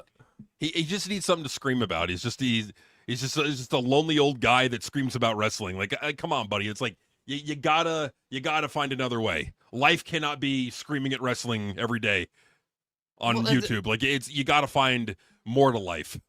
Find a girlfriend, please, man. You need it. Like, cats are not enough for you, man. You need a woman. Right. But he even complains about the only show he watches. This Raw show was an absolute fucking struggle to get through, and it needs a shake-up so badly. See, this is our point. When we were beginning to hate watching Raw, we stopped watching it. This motherfucker watches it just because he feels he has to, like he's obligated. Well, I get it with his channel and like the views that he gets for it. Like, I understand, but it's like at the same time, it's like, dude, like, the one thing, you know what? I'll tell you what. The one thing I will give him credit for is that he's finally holding Triple H accountable. Now, it took too long to hold him accountable. He should have been doing this years ago, but no. Right. But he's finally doing it now. And so, you know what? Credit to you, JD, on that. But it shouldn't have taken this fucking long to wake up to how bad of a booker Triple H is. Everybody else knew. The whole world knew. Back 2 years ago, Triple H is a shitty booker. You were still fighting to the death on that one. You finally came around. And that's what's like the frustrating thing is seeing all these popular podcasters parrot shit we were saying years ago. You know, it's like, dude, oh, whatever. Anyways, Jesus fucking Christ, this is what we fucking get. Nobody wants to fucking see this shit. Fucking nose man, look at what you fucking doing. I hate goofy wrestling. You know what? It would not surprise me if sometime in the future he uses the term nose man on his show. It's probably going to happen, just saying. Probably going to fucking happen. Wouldn't surprise me. Sean Ross Sapp was replying to a fan, Doc699, who said, "Why not just admit that you're afraid if Vince McMahon comes back? He or Triple H would make WWE rise to the top and arguably put AEW out of business." LMAO! And I agree with Sean here because if anybody remembers how badly Triple H backstabbed Vince McMahon, no fucking way in hell would he work that big nose moron. Just saying. No, not at all. And like, put AEW out of business. Like, it's a hobby for a billionaire. Like, yeah. AEW will be around as long as Tony Khan wants to put money into it. As long as he's got money, his daddy's money to put into it, he will do it. That's how it is. So yeah, and they're getting millions of dollars from the NFL media rights. So it's like they're fine. They're gonna have the money for AEW. They will. You know, it's somebody who is having a hard time with money, having a hard time with sobriety too, is Steve Carrier, who said, I think in going to jail again, I got you attacked in my house again. I'm actually stood my good this time. Attacker ended up in a 6-foot pool, not able to swing. I swinged him. Fuck yeah, I'm glad they're alive. This is an actual tweet that he put out yesterday. Oh no! Oh, Jesus. Because like that's the thing is like if you remember, he had a story. I think it was like a year ago where he had an attacker break into his house while he was drunk, and he was fucking live tweeting while they were breaking into his house. Oh no! So I think it was the same attacker breaking into his house, probably his wife's boyfriend. Who knows? Could be. He's like, that fucker drunk. I just go break in there and take his shit. He's probably drunk anyway. Good. Get the fuck on, dude. You've been arrested for your drunkenness. Get the fuck off of social media if you're gonna type like this, or type like that on your fucking like Ringside News site. Do that. Like put every article out like that. Every article is just drunk type. It's just. Well, get attention? Fuck yeah, it would get attention to get people talking. And you know what? I think Ringside should hire Kevin Nash as an analyst after that. You know, let's go full drunk. Yeah, just talk about alcohol. Call it Ringside Booze. Ringside Booze. Beautiful. Yes, definitely. All right. What could be? What could be? So we got a little bit more Mark shit for you. So let's go to Charlotte, who had the following to say: "The People's Queen."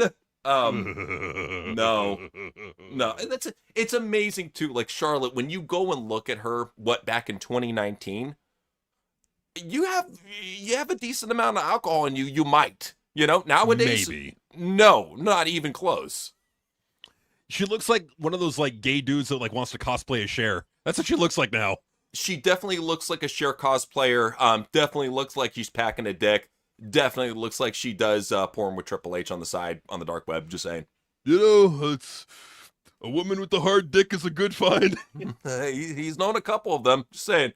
So we were talking about how that one dork streamer Neon exposed Penta last time we were on the news. So we didn't show a picture. Here's a picture of him. I had to go on Grok and add a hat. I'm sorry. I had to. Like, what the fuck, man? Bro, like, thank God he's wearing a mask. I mean, just saying. Yeah, he's a goofy looking motherfucker. But You know, Brooks Jensen wasn't done saying Mark shit. He said, spread the knowledge about Roderick Strong versus Hiroshi Tanahashi. Oh my God. Like, he really thinks that this is going to get people to care. It's not. You're boring, Brooks. You suck. Just think about how much, like, developmental PC talents get lowball paid. So he's probably getting like $500 a week.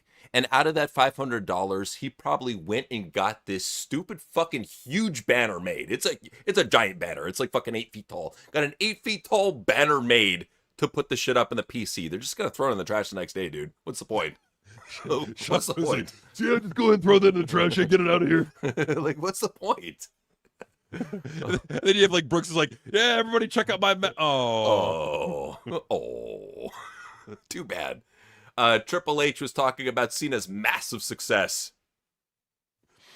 Some people view John Cena's Fair World Tour as a failure. I think it was a massive success all around. This is what Triple H does.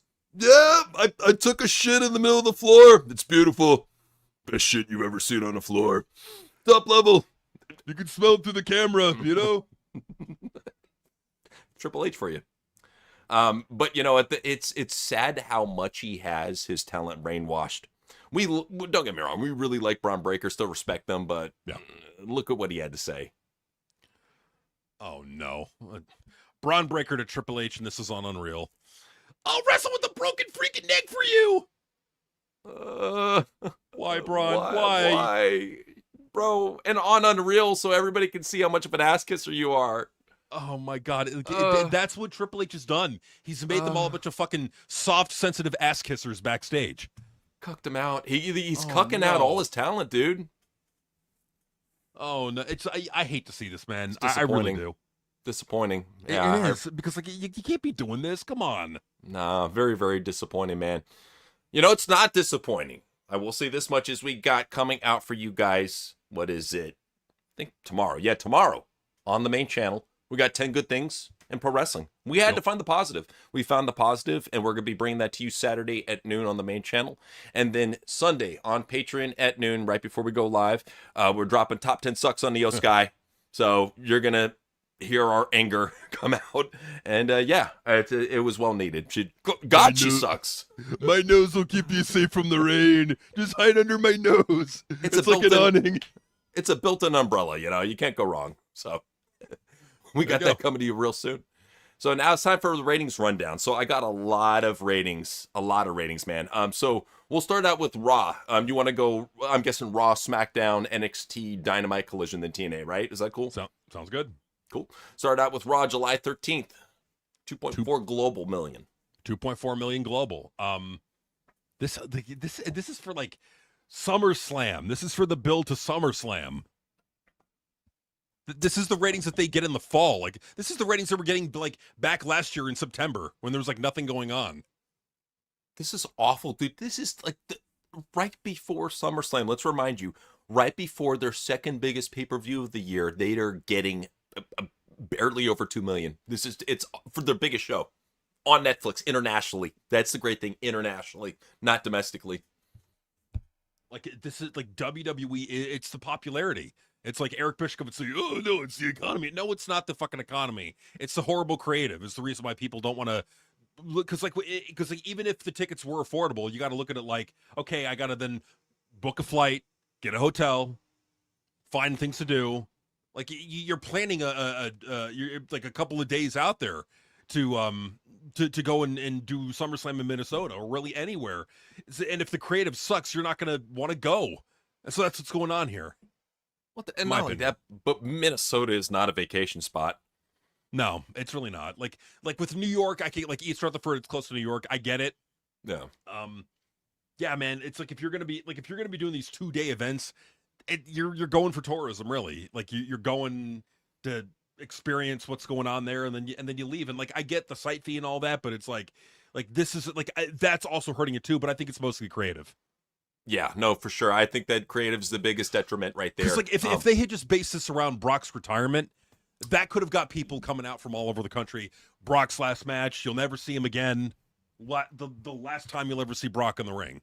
Well, and even if it isn't his last match, let's say they keep him on for the rest of the year for like a special attraction type deal. Even if that's the case, he still deserves a night one main event over Cody, over fucking CM Punk, over anybody. Like, if you want to give Cody and CM one of them, I get it, and then maybe have Roman do a co-main because he's facing Seth Rollins. Like, who gives a shit about that match? But Brock, I think if this is his last match, yeah, dude, let him go out on night one or night two main event. Fuck it. Yeah, absolutely. So, Raw, July 20th. Not much better. In fact, the same. Look at this. Same number. Look at this. Look at it. And practically same gate, too. Look at this shit. Yeah, this is... Two different states. Well, and again, like, this is the last Raw before SummerSlam. Yeah. This is what they're getting. Wow. No one cares. And what's up with them doing shows in Detroit at the same time as AEW? Why are they trying to... Like, that's the thing. It's like he says AEW is a piss-hat company, yet you're counter-programming them. What the hell? That's exactly what they're doing, is they're counter-programming. They're trying to put as much pressure on AEW as they can, and that's fucked up. It really is. And good on Tony for keeping on going, and like he can only fight back, and that's what you got to do. You got to fight back. Don't fucking roll over and take it. So many other promotions did. Don't fucking take it. If you got the money to fight back, fight back. Absolutely. SmackDown. So SmackDown not doing very well at all. 1.243 million viewers back in Friday of July 17th. 7,220 tickets in a big state, a big wrestling state like New York. That's bad. And this is with CM Punk on the show as the champion. Damn. CM Punk is not a draw. No. That's just how it is. You just need to understand that. We hope the best for the guy, getting in great shape and all. But when he's saying, I don't know how to play a heel, you can't have any faith in him. No, you can't. You absolutely cannot have faith in him. I mean, and this just goes to show that it's like I was predicting he was going to get like 1.3, 1.4. I was thinking he had some star. No, he had nothing. There's nothing left to the guy. He's whatever star potentially he had, it's done pretty much. He's not a draw anymore. You can't put him on, a main event for night one or night two, and then you're going to sell it out. That's just not, that hasn't happened. They had to mark the tickets down after Punk and Cody was announced. This is what Triple H does to anybody with any potential to be a box office seller, is he dilutes them so much they don't matter. Even if he likes them, he dilutes them with the shitty booking. That's how you have to understand. Like, even if he likes the guy, look at Cody. Diluted the fuck out of him. Danhausen, going to dilute the fuck out of him. I think he even likes CM Punk and Roman a little bit. Diluted the fuck out of them, ruined their star power. I mean, kept LA Knight off of TV when you could have had your next megastar doing nothing with Logan Paul, putting him as a tag team player. Seeing all these young guys like Braun, Trick, and Oben, like, oh, they haven't paid their dues. Give them like 3 or 4 years. Javon, give him 10. That's how he looks at most of the roster, dude. Yeah, that's how he looks at it. It's like, they got time, they're still young.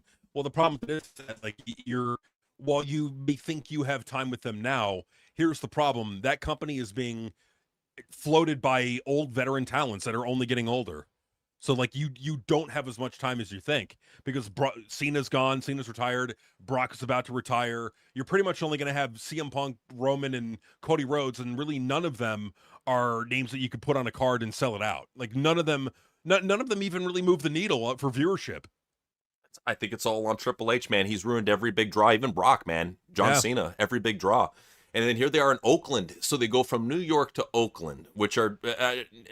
In all fairness, yeah, New York, Albany, and Oakland, they're two fairly big wrestling markets. Nothing. Like, still about the same amount of tickets. This is crazy. Raw and SmackDown, similar gates. Look at this. Only off by, like, 400 fans? Less than 400 fans. It's crazy, man. Similar number, too. Only what is it? 0.10 million more viewers. Well, and, like, I know we said, like, it's CM Punk and Cody Rhodes and all them. At the end of the day, it's the job of creative. It's the job of Triple H to keep the fans interested in what CM Punk, Cody Rhodes, Roman Reigns are doing so that people care. And Triple H has dropped the ball on that. So, like, CM Punk, Cody Rhodes, Roman Reigns shouldn't get mad at the fans. Get mad at Triple H, who's fucked them over. And this is why he doesn't want us coming after the bookers and writers. Don't put the blame at me. I'm just the guy who makes the show. Yeah, I just decide what you see on TV and on WWE content, What do I have to do with creative decisions? Come on, it's not like I'm the head of Oh, wait. Oh, never mind. Cut that out an ending, And that's how it is, man. So let's go over to NXT. So July 21st, they did 690,000 viewers, which is a good number for them. A lot better than what they were getting, 0.9. And then go over to the 29th, and not too bad either, 680,000. So a lot of that has to do with the hype that they've been building up with Mike Santana coming over, them bringing over Grayson. I think it's the influx of new talent that is getting people to come and check out NXT. No, it is for sure. I mean, absolutely. I mean, it's Mike Santana showing up. It's a lot of that's helping boost that number. And that's the thing, man, is that like it's for a while AEW has been beating NXT in the viewership. Yeah, that's just how it is, man. I'm not sure if we covered this Dynamite. Did we cover this last news? 786,000. Just in case we did. Yeah, that was from, I believe, 2 weeks ago. Okay, yeah, because I know the news cycle is kind of weird. Yeah, because I believe our last news was on the 17th. So I'm not sure if we covered this, but anyway, 786,000 viewers over in Boston, 3,000 seats. Nashville, 1,317. Yeah.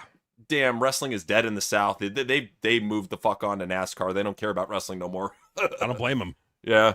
I don't blame them at all. It's like when you want to cater to a niche audience and just put on a bunch of long, boring matches and bad booking, well, that's what's going to happen. You're going to drive away a lot of people, and here it is. Like it's a shame. It really is a shame. It really is, because wrestling could be so much more than what it is now. I mean, they're bombing with the live gates, but at least they're doing good in the ratings. I'll give them that.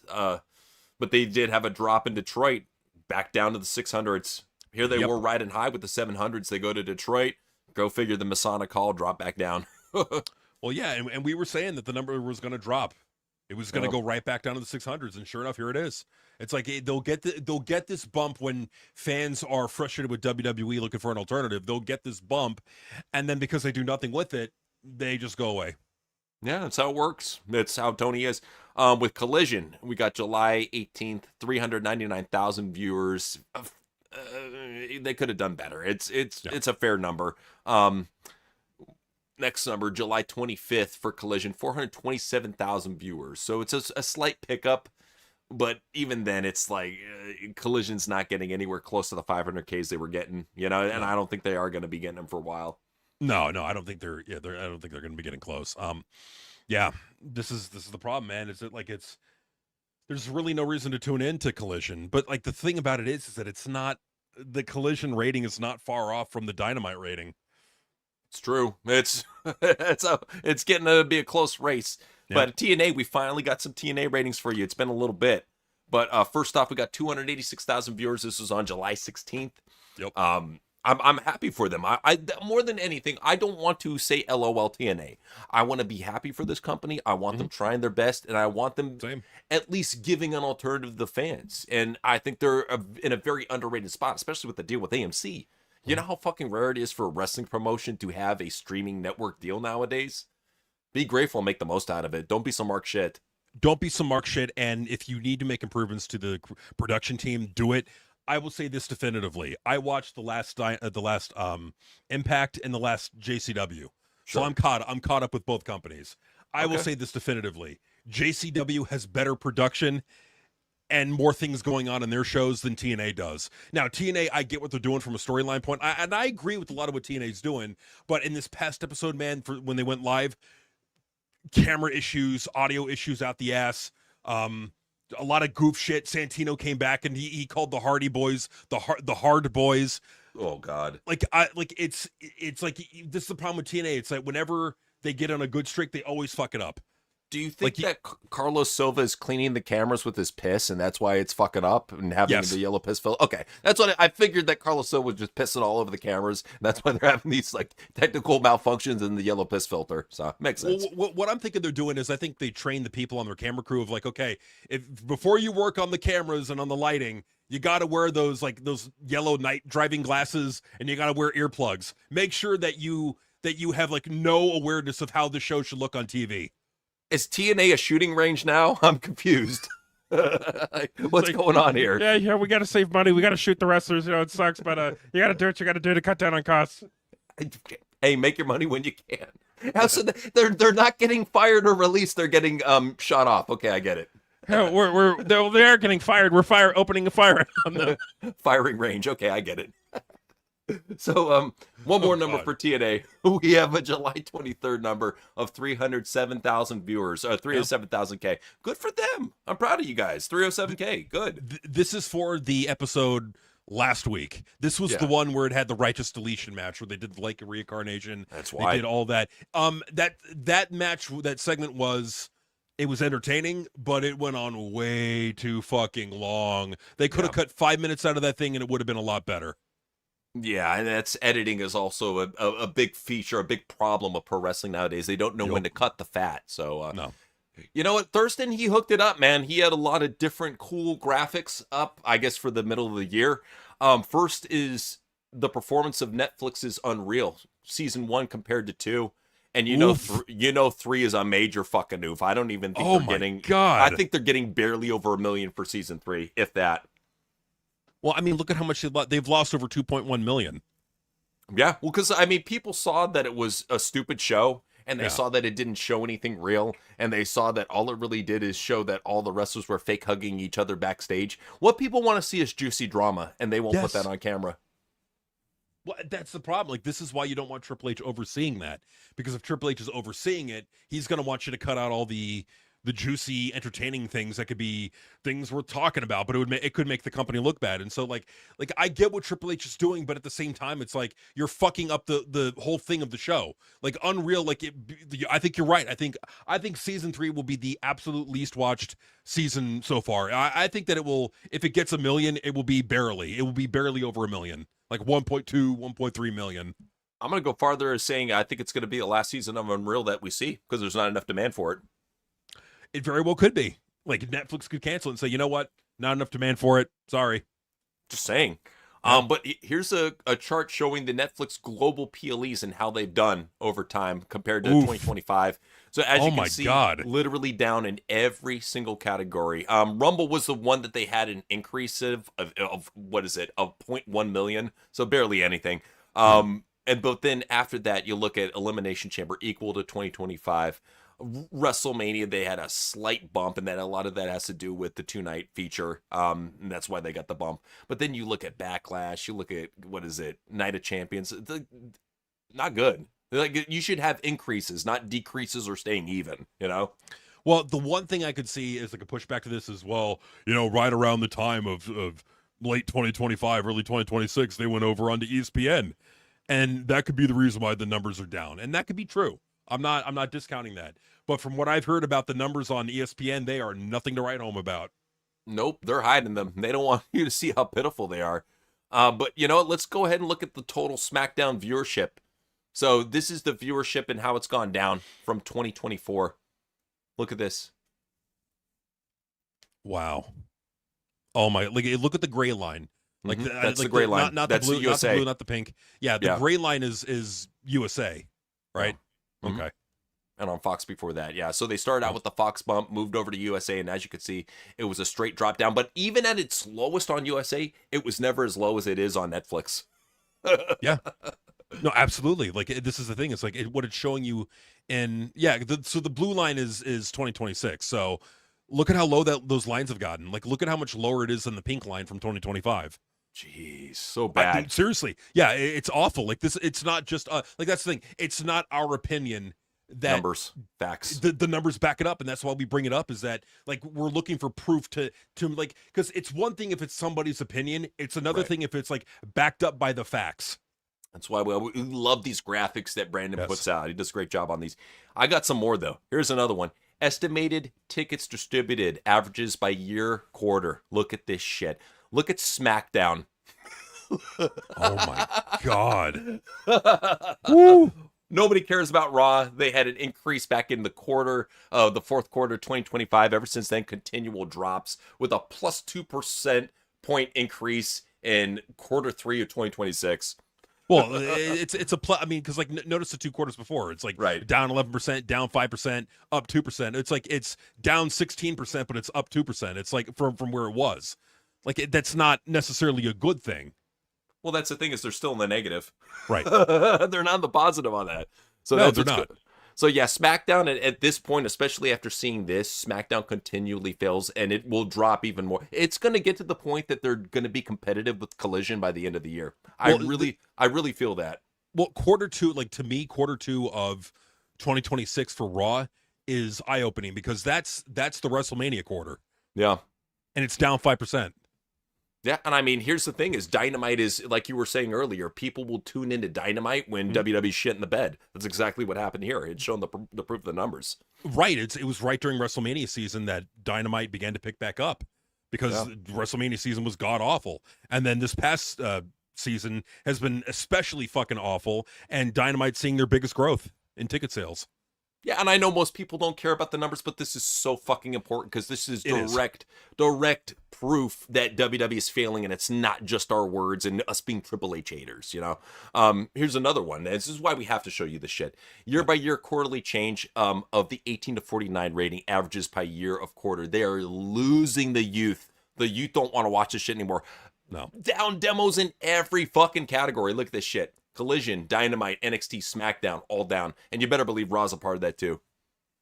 Oh, absolutely. Of course it is. I mean, this is just what they can show because it's Nielsen ratings. That's why it's the 18 to 49 rating. Netflix has their own rating, so like they're not going to be counted into this because it's we're talking about Nielsen ratings. But yeah, look at how down everything is. SmackDown 42%, 37%, 40% in this past quarter.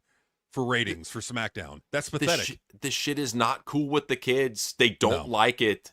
That's how it is. They need to understand that. Well, and even Dynamite as of late, it's digging out of the hole. Yeah, just barely, and it's going to go back into it because that's how Tony books. You know, that's how he does. So, with all the ratings taken care of, let's go ahead and go over to the super chats. Okay. So we'll start out with Dustin the Grim, who said, as bad as WWE is, AEW keeps providing they are just as bad, if not worse, with their mess. Drills, Mox sliding in just to take a splash, and the Bucks with their no-selling. It's sad. Well, that's the thing. Is like, in every company, you're going to find a problem. It don't matter where. And that's what it really is for most of modern wrestling is find your favorite company and what they do best and try to ignore all the other faults of it. Because there's going to be faults in every single company nowadays. Even if they're a good company, you're going to find faults. That's just how it is. There's no perfect wrestling company anymore. There isn't. And the one thing I'll say about that is like, support the smaller companies too, because they are most likely to listen to your fan feedback. It's true. That's the one thing that I've noticed is that TNA and JCW will at least listen to a lot of their fans' feedback and put it on the shows and try to help out their fan base like that. WWE has their nose up in the air. They don't care. Tony only satisfies his sicko, so he doesn't care about your storyline ideas or anything like that. No. So that's what it becomes. It becomes a situation where you find out what each booker caters to and you basically find the best thing you can out of that company and enjoy it. That's how it is. I mean, it's really all you can do. It just, and like, I don't see anything like if you're respectful about it, like if there's something you don't like on JCW or TNA, go ahead, or any other company, just let them know, like say, hey, out of respect, like I didn't like this. I didn't like this storyline. I didn't like, and like, as long as you're respectful about it, you're cool about it. I don't see the problem with it, with letting these companies know, because you're helping them see things from the fan perspective, and that's a good thing, or I think it can be a good thing. So well, yeah, especially for Triple H to say he likes the passion of the fans, yet wants the fans to fuck off, but at least in these indie companies, they'll listen to you. That's the one thing I'll give them. So yeah, I'm completely with my brother. So if you find a good local indie, support it. That's all you really can do. Is support whatever good wrestling you can find. Yeah, absolutely. So MM Garza was saying, definitely Liv is losing because of the Danhausen cursed BS. Clearly makes no sense. Even if Liv wins, Sky stands will rage. I don't see Liv winning at all, simply because of who she's going up against.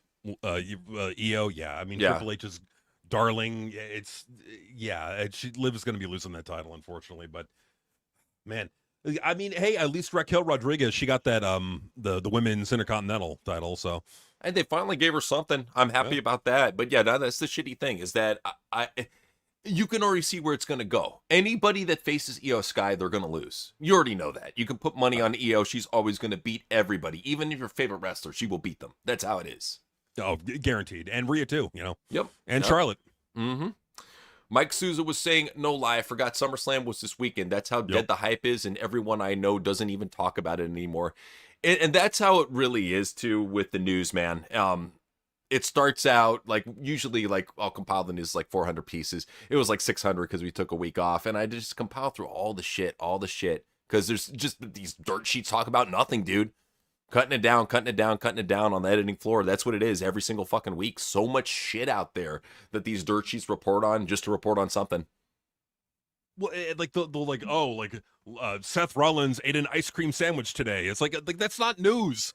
Like, what are we doing, ringside? Come on, like report on the important stuff. Oh yeah, no, Wrestling World CC, they're another one that loves to report too, about fucking pointless bullshit. Ringside points posts about pointless bullshit, and that's the biggest problem. It's like, I get you're trying to put content out there, or either that or they're like Fade and reposting shit from like 10 years ago. It's you either post irrelevant shit or you repost shit from 10 years ago. That's how it goes in the dirt sheet community. Yeah, that's the way it is. But oh man. Yeah. Garza was saying Triple H has to be the Roman Pilate and has to kiss the IWC mobs to give them what they want to have EO win. It's not even, honestly, the IWC mobs. This is all Triple H, bud. The Triple H loves that woman. I think they're like in deep. I think that they're in love. They have to be. To hug like that on camera, for her to be so protected and overpushed for her entirety of NXT in the main roster, that's all him, dude. Trust me, there's a lot of retarded fucking marks that have been brainwashed by Triple H to think that she's the best wrestler in the world. But if you see her getting pushed, that's it. She's got the nose rocket on her. That's how it is. Oh, for sure. She's got the nose rocket for sure. And but I am hoping that maybe for some reason EO doesn't win. That EO, like they have a change of heart. He's like, sorry, EO, I know I love you and all, but we got to have you lose. You would hope so, but you know how Triple H books, so you can already like look at SummerSlam, and that's a lot of the reason why people don't care about wrestling. Well, the earlier post is that you can look at the card and already know how it's going to go down. What's the point of tuning in? That's how a lot of fans are. Yeah, that's how it is, man. Well, we will suffer for you though, and watch both nights to see if anything remotely cool happens. I saw this leak sheet, and somebody was fucking trying to say that Dean Ambrose is coming back to interfere in the fucking Roman Reigns Seth Rollins match. And I go ahead and I just do a quick Grok search. Takes less than 15 seconds to go and ask Grok, how long is Jon Moxley under contract? Oh, till the end of 2027. Okay, so obviously that's not gonna fucking happen. Yeah, no way. Especially with like WWE playing hardball against AEW. You think that Tony Khan's just gonna let a former multiple-time AEW world champion go over there? Come on, no way. This is what pisses me off about these fucking dirt sheet accounts. They'll post stupid fake shit just to get people to fucking believe it. I'm tired of it. I'm at the point of I'm blocking all these fake fucking news wrestling accounts that just post fake shit just to fucking bait people. I'm tired of this shit, man. I'm tired of it. I am. I really am. And but I do feel like if you look at it a certain way, you can immediately tell it's bullshit. It depends if you're in a rush trying to get news together. It depends. Fair point. No, fair point. Oh, like the whole like CM Punk thing. Yeah. For example. Yeah, that's a fair point, and they should not be allowed to do that. That's bullshit. Or there should be like if they do it, there should be like some logo that pops, not suspension, like but I would say like a logo or like a warning that pops up like this is not true or this has not been substantiated or something like that. Unfortunately, wrestling doesn't have enough popularity to get community noted, so it is what it is. Chapter 2 was saying Royal Rumble has always been better than SummerSlam. At least with Royal Rumble, the thing about Royal Rumble is at least you can look forward to surprise participants in the Royal Rumble. The last one that I think really popped the fuck out of me was AJ Styles in the 2019 Royal Rumble.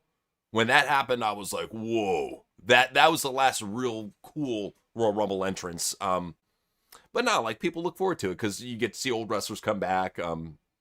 More so with the females. The dudes he don't give a shit about, but with the females you always see a couple chicks come back, so it's kind of cool, I guess. Oh yeah, I mean, for me with the Rumble, it's simple. If he's not injured, you have Oba win the Rumble, and then you have him then go on to take on Roman Reigns in Saudi Arabia. That's what you do there. Yeah, 2016 Rumble, my bad, sorry, go ahead. The 2016 Rumble, yeah, I mean absolutely, but I mean like that's the thing, man, is that the Rumble, like it's the gimmick of it all. It's like you get to see like you know what it is? It's the anticipation. That's what it is, of like who's gonna come back, who's gonna debut at 22, who's gonna show up that you couldn't have met, like people from TNA showing up, people from the past showing up, new people that, that's the thing with the Rumble, is that like there's an anticipation for it. It's like who's gonna show up, who's gonna be there. Wow. Whereas like with SummerSlam, it's just like there it is. Dude, 10 years ago was the last cool Royal Rumble. Yeah. 10 years ago. Whoa. Damn. A long time. Good Lord, time flies. That's a long time. Hey, NC, I'll be right back. No worries, man. Garza was saying Cross and Wyatt 6 had to be released because of jackass Danhausen. I don't know if that was the reason why they were released, but it kind of is interesting that you have great talents like Cross and Wyatt 6, and you bring in a fucking Ring of Honor jobber who was off of TV for a year and a half. I'm thinking they maybe did it because he was a cheap hire, and because Punk was basically physically threatening him. Otherwise, I don't think Triple H would sign a comedy wrestler. I think that a lot of it had to do with Punk peer pressuring him and being like, you better fucking sign my friend. Fucking sign him or I'll beat your ass. You know, that's what he had to hear. And he's just like, I don't want to have to deal with Punk breaking his head again. Sure, go ahead. Sign your little butt buddy, Vampire Boy, go ahead. And that's what happened. So, just for clarification. Garza was saying Stephanie Vaquer rumored to return at SummerSlam. I hope she does. The women's division could definitely use her. They need more attractive female talent, top-level talent. I hope Stephanie comes back, so we'll see what happens there. V-Lock was saying, I feel like WWE had a missed big opportunity. Lola should have been called up during the Alistair and Damian Priest feud with Selena. That's a fair one. I've never thought about her being used during that angle. I personally thought that she had great chemistry with Vaquer over in AAA. They should have brought him up as a tag team, especially since Stephanie can't really talk. At least you have, somebody with physical charisma like Lola who can kind of carry the team. Not really a better talker either, but at least, I don't know. I think she's got a little bit more to carry the team, and I think them together would have been a great team. But I like your idea, too. I think you could have definitely fit her in there. Some sort of goth Hispanic angle. Work it out some way. Could be cool. So, what is it? Let's see what we got. Emma Garza was saying, I'm agnostic, but impression me. Okay, so we got impression here. We'll get back to you, Garza, on that. I'm sorry, I didn't see impression. Bad Sport says, Kerry... Okay, another impression. We'll get it to you soon, Bad Sport. Emma Garza said, question everything. Moroccans flood in Spain. That's a good one, Garza. Ooh. That's a good one. And it will... if we really wanted to talk about it we couldn't talk about it on YouTube at all. No. It would have to be on Rumble, and I could sum it up with 2 words: Kalergi plan.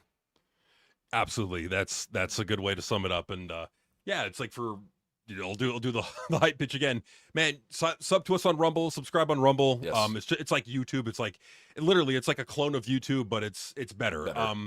Yeah, definitely sub to our Rumble channel, man. We're trying to build that up, get that going. Would love to see you guys there. We get to really have a lot of fun over there. So yeah. Oh, yeah. It's every time we go on there, dude, we have a blast. So, yeah, definitely join us on there. And we can be ourselves. That's the biggest thing. Yep.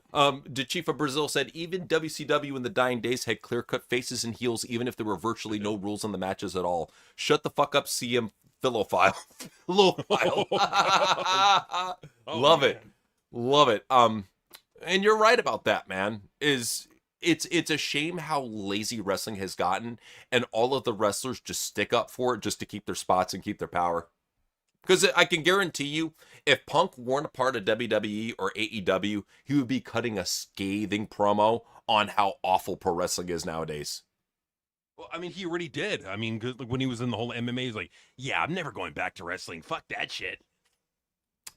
Obviously, he did real quick. It didn't take too long. Just saying. He is a hypocrite. I mean, it's like if you're gonna say, yeah, I'm never going back, well, then you never go back.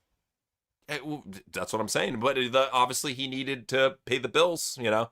He's got some addictions that cost a lot of money. Just saying. Yeah. So Alan Gomez said, Noseman. Okay, this is an impression. By the way, I want to say I saw earlier, Alan Gomez. Congratulations on your new child. Awesome to see. That's awesome. Yeah. Congratulations, man. We'll get your impression here in a little bit. Just going through super chats right now. Garza said, glad Raquel Rodriguez won the IC title, but it's that title. Are we going to forget Liv Morgan eliminated her in the Royal Rumble earlier? Exactly. And I if anything, the way I'm looking at it, Garza, is at least they're giving her something after all this time. She deserves something. If it's an Intercontinental title, you got to get your foot in the door somehow, I guess. No, I mean, I think that Raquel should be in the world title scene. Like, out of all the women in that company who's believable, like, that's the thing is, like, a lot of them are not believable. And even the men, too, are just not believable. But Raquel is one of the believable women's champions or potential women's champions they got.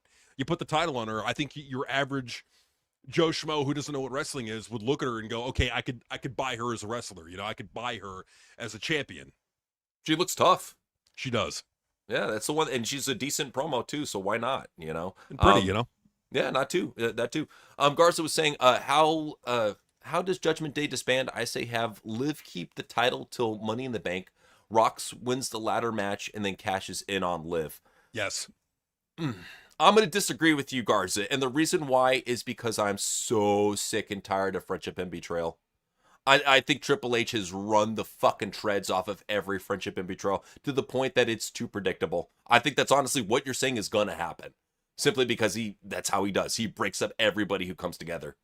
I think you would have a more creative plan of doing it, and it's probably going to be lazy in execution how he does it, but I think that's going to happen. I don't see Liv and Roxanne being friends for too much longer. Just saying. Yeah, like that. But like, if you're not going to do friendship and betrayal, how would you go about separating Roxanne from the Judgment Day, getting her in the world title scene without having a friendship and betrayal kind of thing?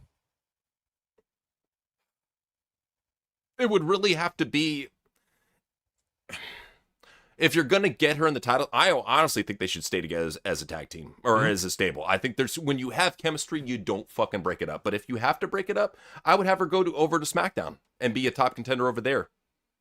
And that basically, like, the Judgment Day is dominating at both SmackDown and Raw, but still together, that type of thing.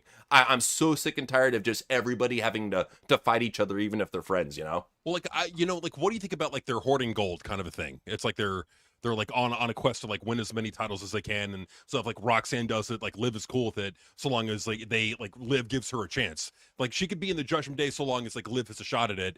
And maybe they could do like the whole like finger point of doom thing, like NWO. Maybe they could do something like that. I don't know. I'm just off the top of my head, but for sure. No, yeah. I understand, and I see where you're trying to go with it. But me personally, I think Liv. I'm gonna be real. I think Liv is top level. She's main event. Until she's ready to go to Hollywood, you don't give Roxanne the torch. No, let Liv still be. Here's what I would do, because especially since you have 3 girls, you have Liv as your main chick, and then have Raquel and Roxanne as your top female tag team. They should be the most dominating female tag team right now. I don't know why they're not. I agree. I completely agree, man. I think, yeah, absolutely. Yeah. So that's just my take. Nothing wrong with what you're saying, Garza. Me personally, I'm just so tired of friendship and betrayal. I want something different, since that's all Triple H can offer us. For sure. Yeah, well, I mean, because like at the very least, what you're doing is you're forcing yourself to be creative. You have to, because Triple H won't be. That's how it is. Well, and it's a good thing too. It's like maybe if you exhaust all ideas, you can go back to that. But it's like it doesn't hurt to use your creativity to see what else you can come up with. Like I'm like I like the idea of like restricting going back to friendship and betrayal and like trying to find another way to do it. Well, and I love your idea too of them getting all the golden. Yeah. Can you hear me? Yeah, I can hear you. Yeah. Can you hear me? I can hear you. Okay, cool. Well, no, I like your idea of the. Okay, cool. And I like your idea of them getting all the gold, man. But that's what can come into play with my deal too. What I'm talking about is have Roxanne go over to SmackDown to dominate it on behalf of Judgment Day, and then she could even recruit onto Judgment Day from her side over on SmackDown. Okay, yeah. You divide and conquer, absolutely. Yeah, so just something like that. Super Bob said, just finished SmackDown. The crowd did not give a fuck about Julia Lash Legend. That sucks, man. Where was SmackDown taking place? I don't know. My guess would be in Minnesota, but I don't know. Would make sense. That sucks, man. Oh, a lot of it has to do too with the fact that just Julia and Lash Legend are poorly presented on TV. I think that's a big, like, they have so much potential, especially on a dead brand like SmackDown. They have so much potential, and like Lash should be one of their top females. Julia should be one of their top females. I don't see what they're doing with it. They're mid-carder in them. Well, and like I'm not surprised that they're doing this. Like they don't know what they're doing. Like what they do is they'll and they've even shown this on Unreal. They'll book a card like a couple months in advance, and then they won't veer from it. It's like it's locked in place. There can't be any other way about it. It's like we're going down this track, and that's all there is to it. Well, the problem with it is that injuries happen. People get hot at a certain when you least expect it, and you gotta be able to adjust. And Triple H doesn't want to adjust because that requires thinking, and thinking makes his head hurt because he's stupid. He doesn't like thinking, man. He's an empty head. There's nothing going on in there. So just a bunch of fucking mice rolling around with a bunch of cobwebs. That's all it is. Or like a dead mouse on a wheel, Yeah, that's all it is.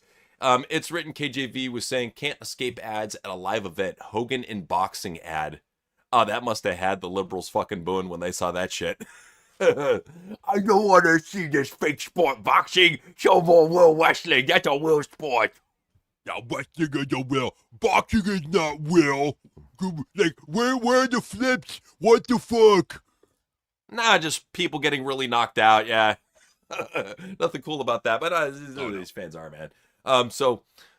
Alejandro said, I laughed so hard when Cody said recently, this is the greatest roster ever assembled. So tell me, why is Austin still outselling new guys? Mic drop. What are you going to say? What are you going to say after that when you look and you see Steve Austin outselling these guys, the NWO t-shirt outselling these guys? What are you going to fucking say?